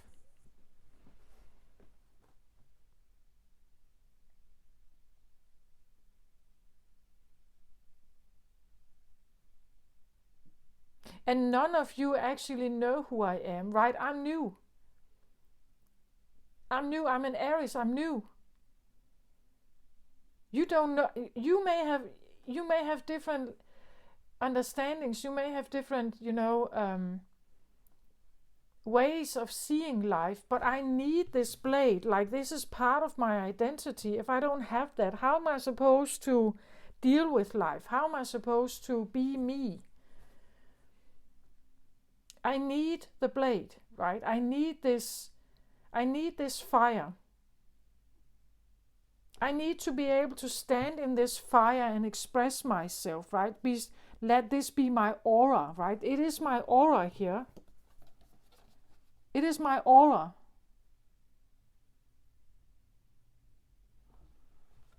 Maybe it is my aura to be a fighter, a warrior, right?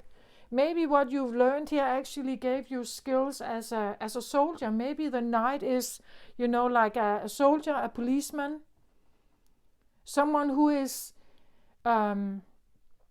dealing with situations where people are in some kind of predicament here. Maybe you are actually learning from whatever situation to fight, to help people. You want to help people that are held down or tied up or made small or somehow,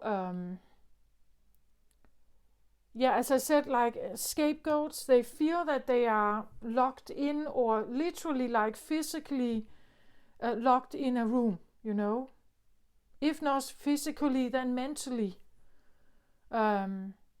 Like they're controlled in some way, mind controlled by shame or guilt or fear or something. Maybe what you're learning here is actually very much gifts of learning, like being a policeman, a detective, some kind of, I don't know, to a certain extent, maybe social worker. You want to help people that are oppressed, I feel like, in some way. Maybe that's what you're learning from this, right? That you are given a purpose here. A purpose.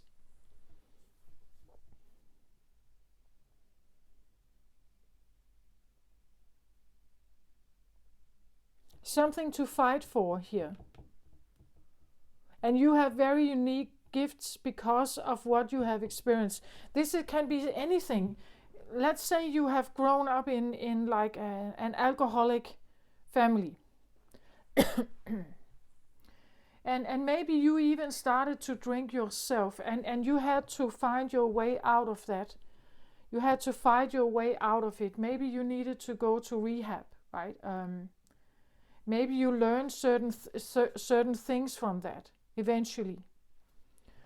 And now you stand here today. You can be someone who is maybe very capable of helping other people who are alcoholics, tied up by their alcoholism, or addicts in some way, right? That they are bound by something that is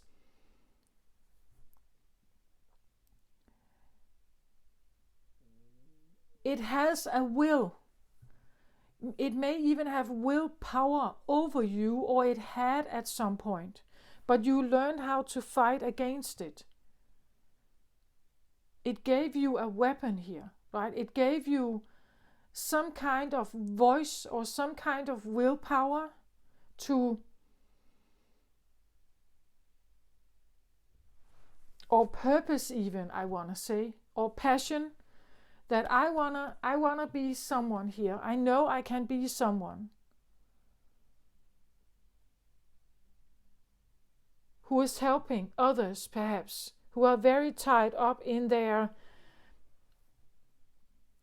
like toxic environments, narcissistic abuse, violent abuse, any kind of, let's say, drug or addiction problems, alcoholism, dominance in some way, and you have some very unique skills here about this. You understand the wilderness. You understand how the people that feel like this are thinking, but you also understand the people that are yielding their blade, like the ones that are attacking. You understand their mind. You know what they want. You understand the game, the power game, right? That is why you are the queen of the wilderness here. You know what this is, that it's a power game.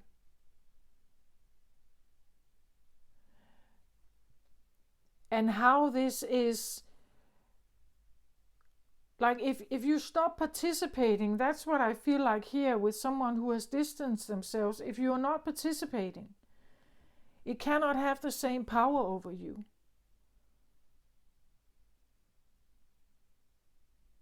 You know, at some point you may have struggled. You did participate. You did fight it. You were fighting and boxing it, right? But I also think that you learned that maybe, yeah, I know how to participate and fight here. But I also know how to lay my weapon down here.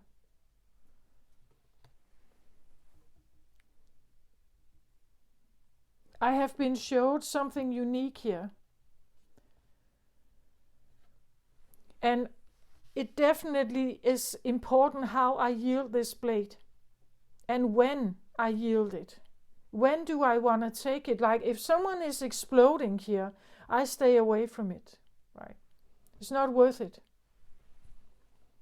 I'm not participating if someone is angry or something like that. If they are angry, well, they can be angry, but it's not my problem, right? It's their problem. It's their point of view. They may not like my lifestyle. Again, you could be just going on with your life. You know someone is angry here in the background, perhaps. But you continue your life here in the wilderness. It's just another one, right?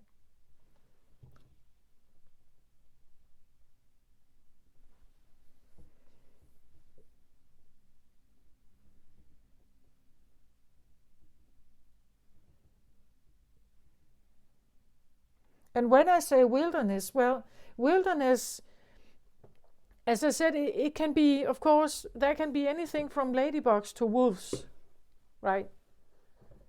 Out there. But she knows that. She's very much aware of that. And I think she appreciates it all, right? She has learned something here about like the possible things you can learn from the wolves. Like the things you can learn from wolves is, to defend yourself. You can also learn how to walk away. You can learn that it's not worth it. You can learn that you can learn something about yourself, whether you are a wolf or you are a ladybug, right? Or a prey or predator. You can learn something about, are you masculine or feminine? You can learn something about priorities.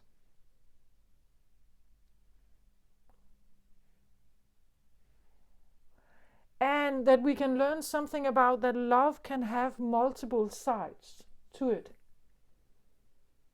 We can still, again here, she's standing here just touching the tree, right?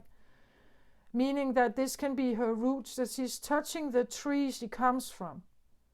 But with appreciation, in the sense that this has not been easy, but I see the point now, right? I understand the lesson. And maybe I'm ready for a new one here.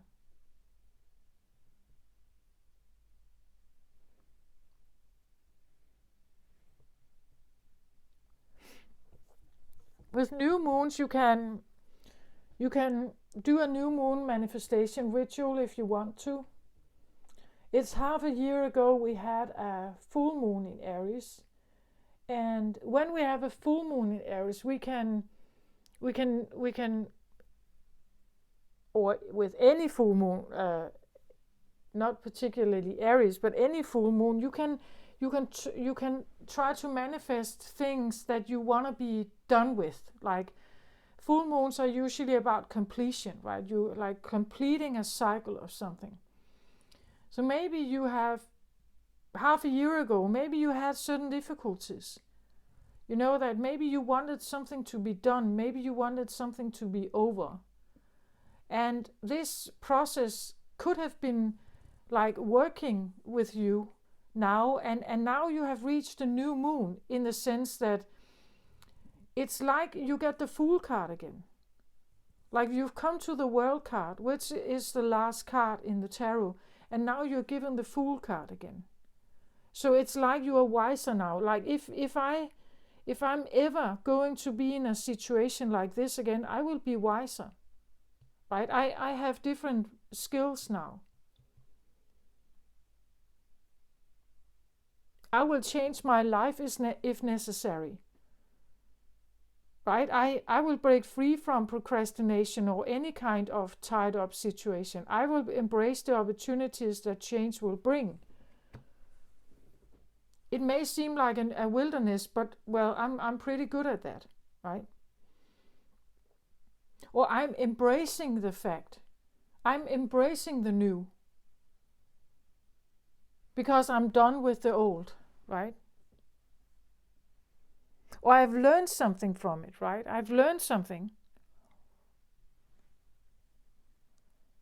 I've learned something about what I want to engage in and what I don't want. So if there's war here and fire and whatever, I'm figuring out if I want to participate or not.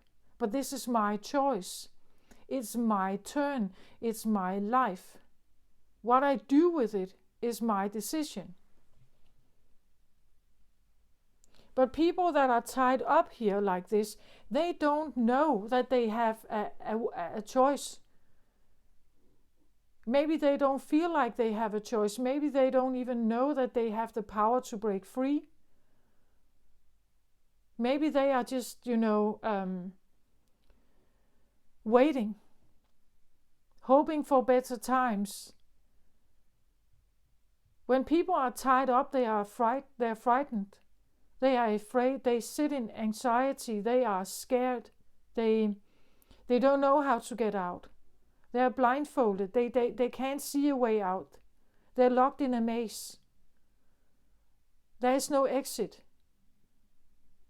But you could be the one who wants to offer them an exit here, right? Or encouragement, right? Then maybe you want to encourage them here.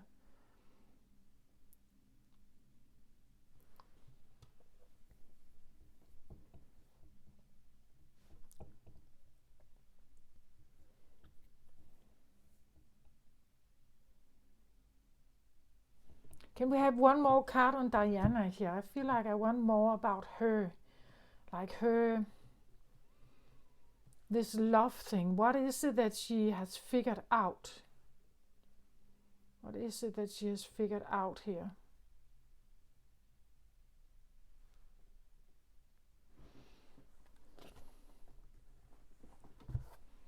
So I get the Page of Fire here. She's reconnecting with her own fire. Like her own blade, her own wand. Page of Fire is usually a young one, like an ace. I just said Ace of Fire or the Fool. This is could feel a bit like the Fool card. The page is normally young, it's new, it's... But then again, she's not new. She's a queen here, right? There is something that you can do or something that you have, that your fire is...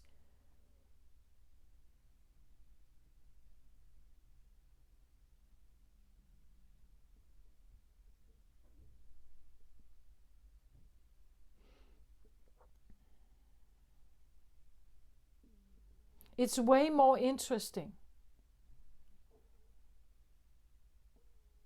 So what I get from this is that when we look at this card here, it's like she's quite small here, and there's a lot of these orbs that want to say something around her. Now she's bigger, right? She feels more of the card, you could say. Her aura or her presence is bigger. And there are still some here, they are still here. But she is bigger now. The more you get out, the more you release of these wills here, I want to say, or other people's willpowers or orbs here, the more you get out of that, the bigger you become, I feel like. Like the more you get, the more of power you get back, or the more you become bigger here. There is still someone around here, I feel like. Maybe it's a helper in some way. They were carrying you here, but now you stand alone. You stand on your own 2 feet. They're still around, but they are smaller here. They are just down here. And you become bigger here. There are less orbs around you. It means that you, and that's what I feel like. It's like when your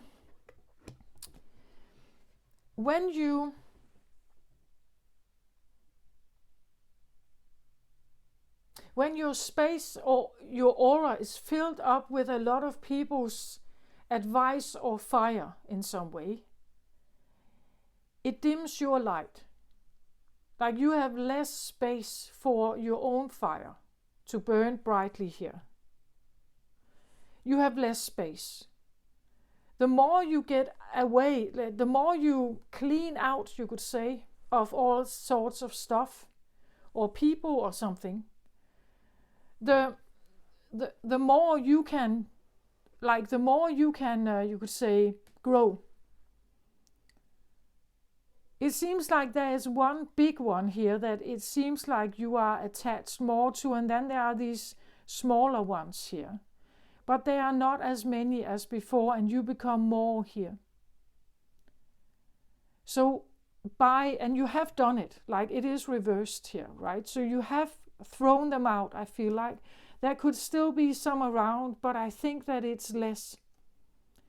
It's less, and you stick to one, like your own. Maybe it's a childhood. There was something about that. If you were leaning into like childhood favorite things from your childhood, and what you liked to do. What was your favorite thing here to do as a child, right?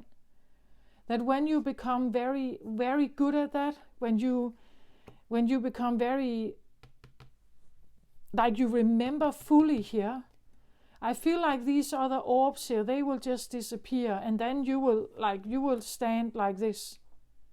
And the orb here will be around you. Your fire will be shining from you, right?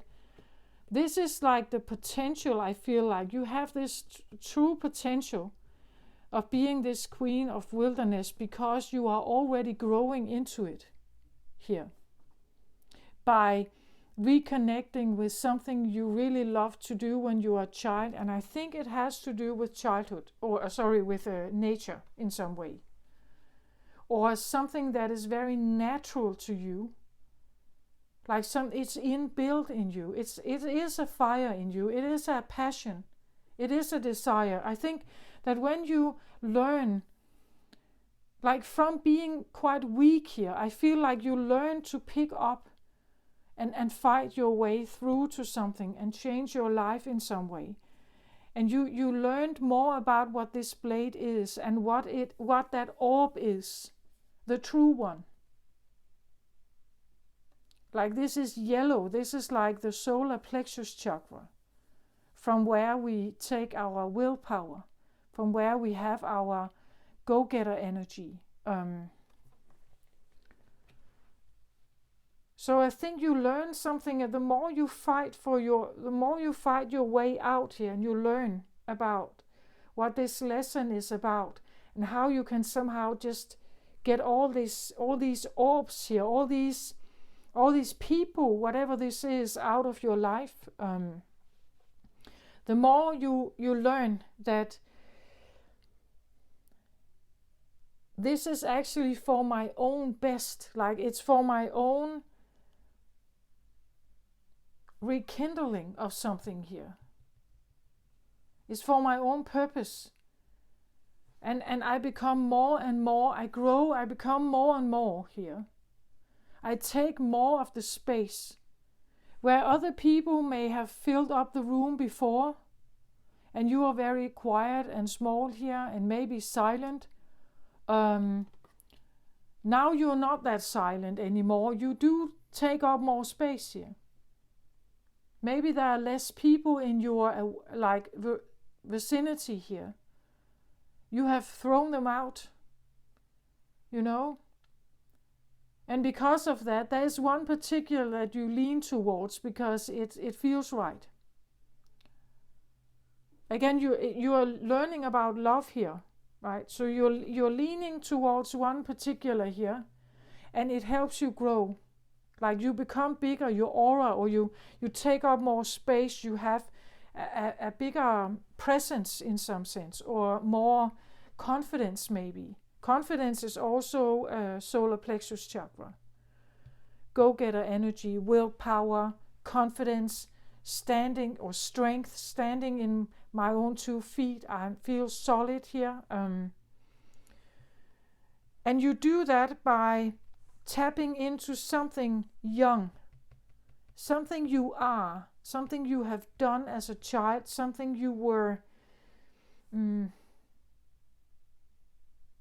You may have done it again as a child.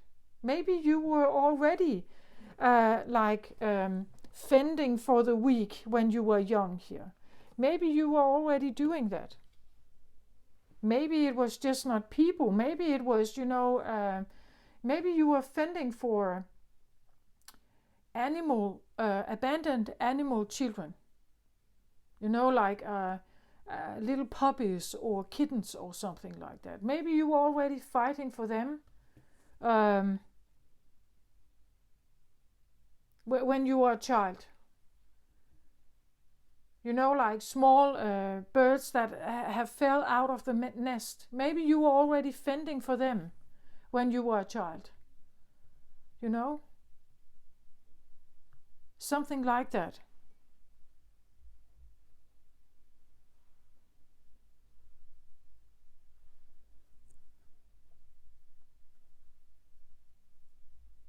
But I feel like this new moon is this opening that, it's my life, right? I want to do with my life what I want to do. It's my turn. Like it's my turn to make my decisions. It's literally my turn in life. It's my turn of life. Like I turn my life around, right? I change it here. It's my life, it's my will, and it's my turn to make, right? So if I am changing my mind about something, if I go somewhere else and people may not like it, well, just not my problem, right? This is my life to live. It's my life to yield. It's my life to find my way here. Right? We could talk about that this could symbolize the hearth fire, like the flame you come from. This is the home fire. But it seems like it's very eruptive, so maybe it's not that kind. Right? Maybe it wasn't that great, maybe it was not that supportive, maybe it was filled with hostility. So sometimes hearth fire is not pleasant. Sometimes it's not a warming, soothing place.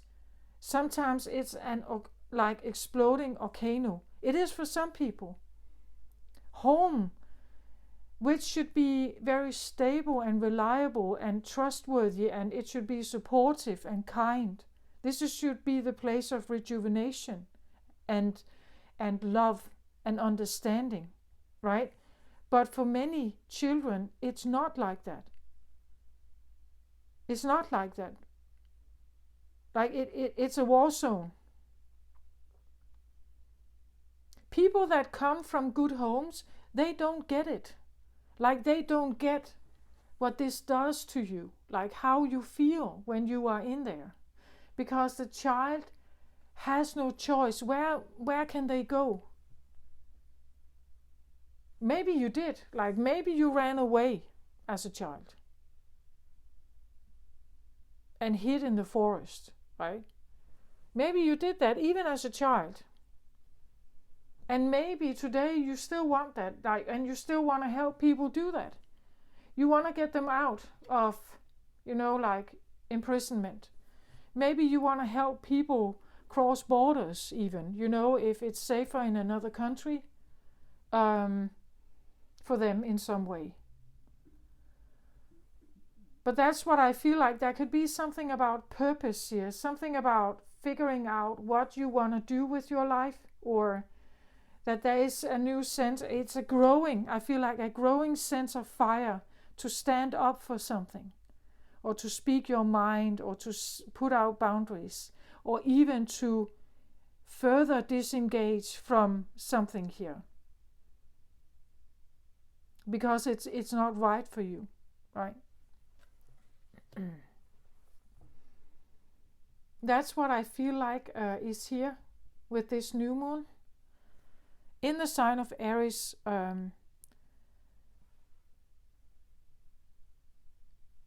that there is I feel like an encouragement, like what you are doing is great, But you can take it further. Like, you don't need to be a page. You can take it way further. You can be a queen here, right?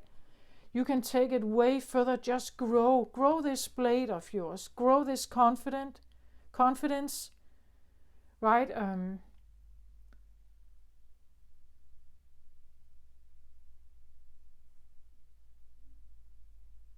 You have exactly like the weapons or the determination, I also feel like, to actually be this queen, to break free, and become maybe, like a mentor or some kind of helper here. As I said, maybe a policeman, because you know what this is. Like, you have dealt with this, right? You've dealt with this. You just choose to look the other way, right?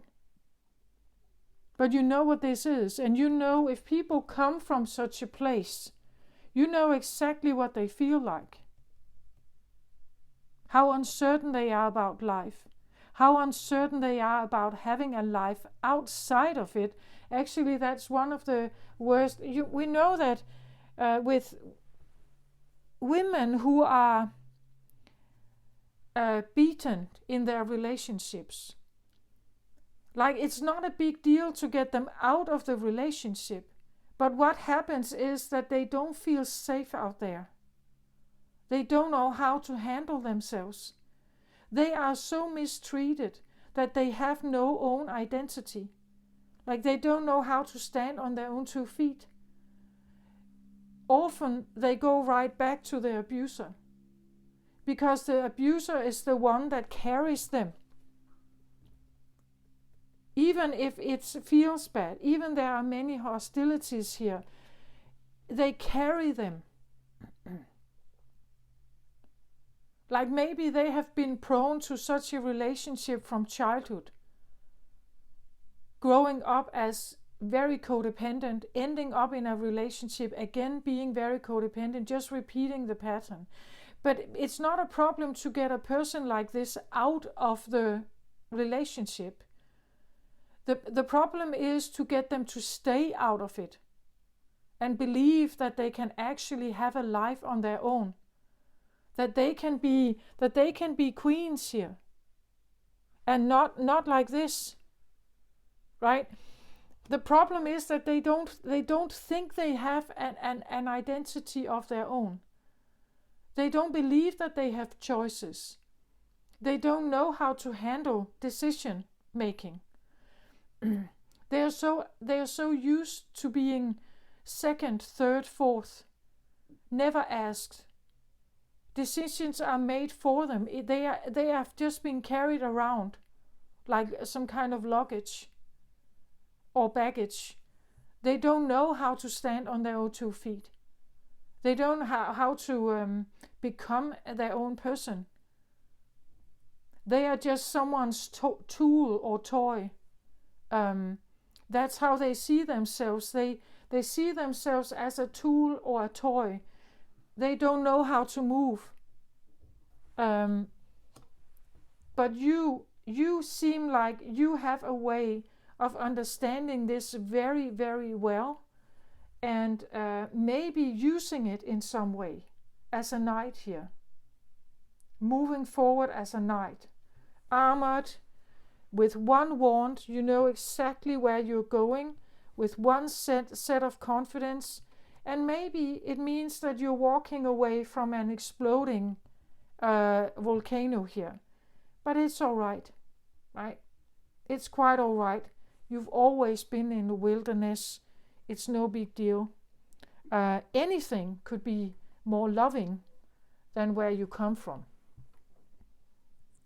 And that's what you are figuring out here, that there are things to gain from another life that can be beautiful. And you know the difference now because of what you have experienced. You know hostility. And you may be, in service of love here, because you know exactly what hostility is, war, domestic violence, whatever that is for you. You know exactly what that is. You recognize it from a mile away. You can spot it in people and couples. You can spot if you walk beside a couple in the street. You can watch. You know who is the one in charge, right? And you know whether there's hostilities here. And you are just, I walk away if I choose to. Or you become someone who wants to help others fight this, right? To keep it away. Keep the fire away. Again, he sits here. He's looking at it from far away, right? Keeping himself at a distance, knowing it's not worth it. Or at least if I must fight, I want to know what I'm fighting and if it's worth it for me.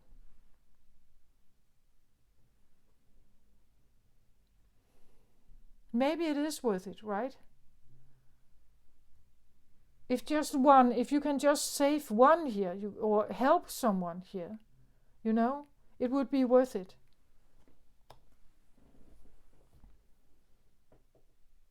It's all about changing mind and confidence. It's all about eventually being so depleted, so weak, that at some point you have to fight back. So what you have learned here are two things. One thing is being utterly depleted of your own willpower. This is where you become codependent. The second thing you learn is to get it back, or to start getting it back. So first you are thrown to the ground, then you are feeling this inner initiative to fight for your life, or fight for yourself, or fight for your fire, fight for your life. You could say, yeah, it's my life. Fight for your life. So first you lose it, and then you're fighting to get it back. Those are the two things that you learn. Maybe you realize this here. So even if you feel that something potentially later on in your life could, take your power away, you have already learned this. You learned when you are depleted that there's something in you that can rise and you can fight for your way back, right? This is what you have learned if you have recognized this. And that's also why you know when you want to use this sword, this blade. You are becoming like your aura, your presence is becoming bigger. You have severed from certain ties, and you're still on this journey. It was a clarifier for Diana here, so actually it should be here. You have been way smaller and totally and utterly carried by something here. Now you stand beside it. It's still here. There's a tiger here. It's still here, but you stand on your own 2 feet, and you're still working on this. Your confidence here, your willpower, maybe your purpose,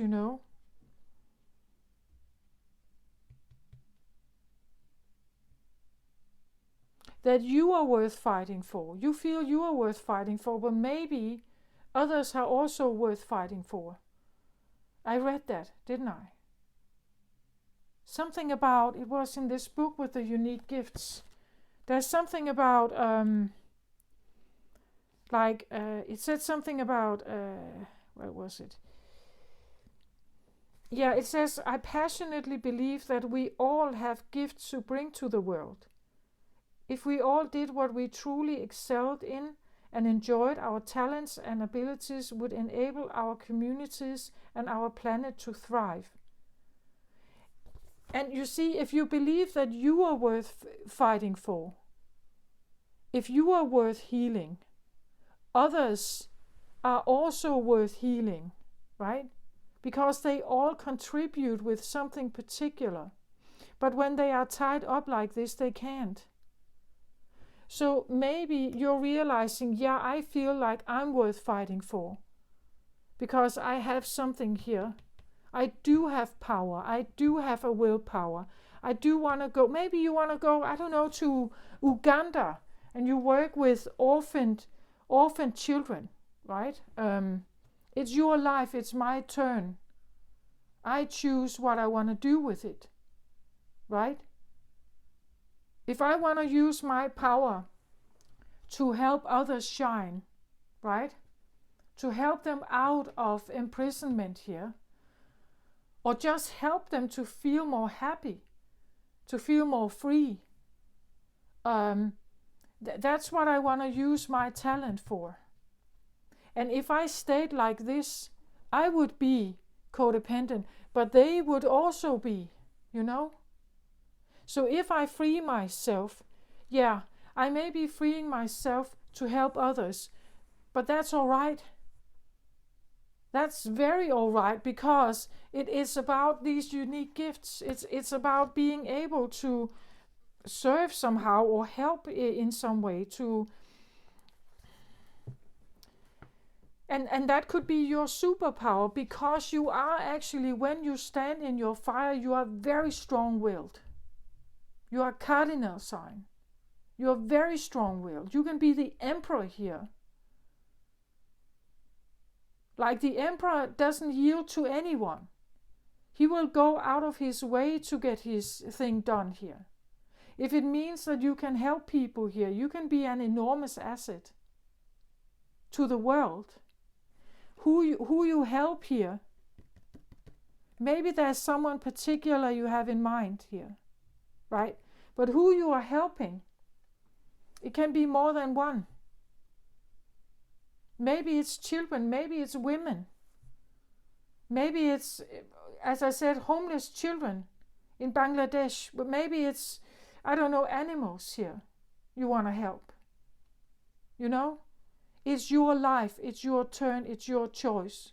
It's your choice to turn also in a different direction if that's what you want to do. Yeah, that's what I feel like is here for with this new moon.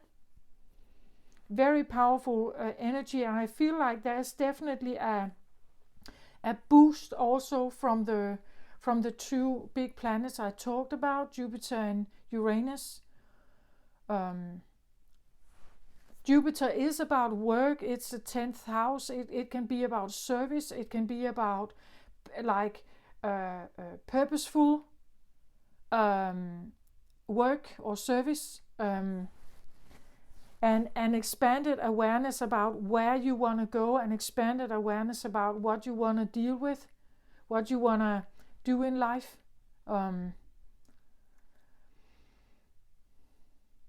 So I feel like it's definitely, you could say, influencing this new moon. If you feel like this resonates for you, then please hit the like button or subscribe to my channel if you feel like you like what I do here. Or if not, that's all right. It's just to help the channel grow. If you feel like it's meaningful, please share it with another person if you feel like that this is exactly what they are going through right now. Just know that the new moon is here to help you expand, or to help you manifest new. I feel like you are on a very like forward moving path here, with a lot of power, I feel like here. But it's how you use it, right? Here it has not been used very wisely. Here it has just been used to keep other people down. But you could use it to make other people expand, right? You could use it in getting them out of a situation and helping them to expand, to show their light, right? That's what I feel like is here. So, as always, for everyone out there looking and watching, I send you my very best love and light to you all, and just continue and just embrace this. If you feel like this is for you, just claim it, right? And keep moving in what you're doing. Bye bye.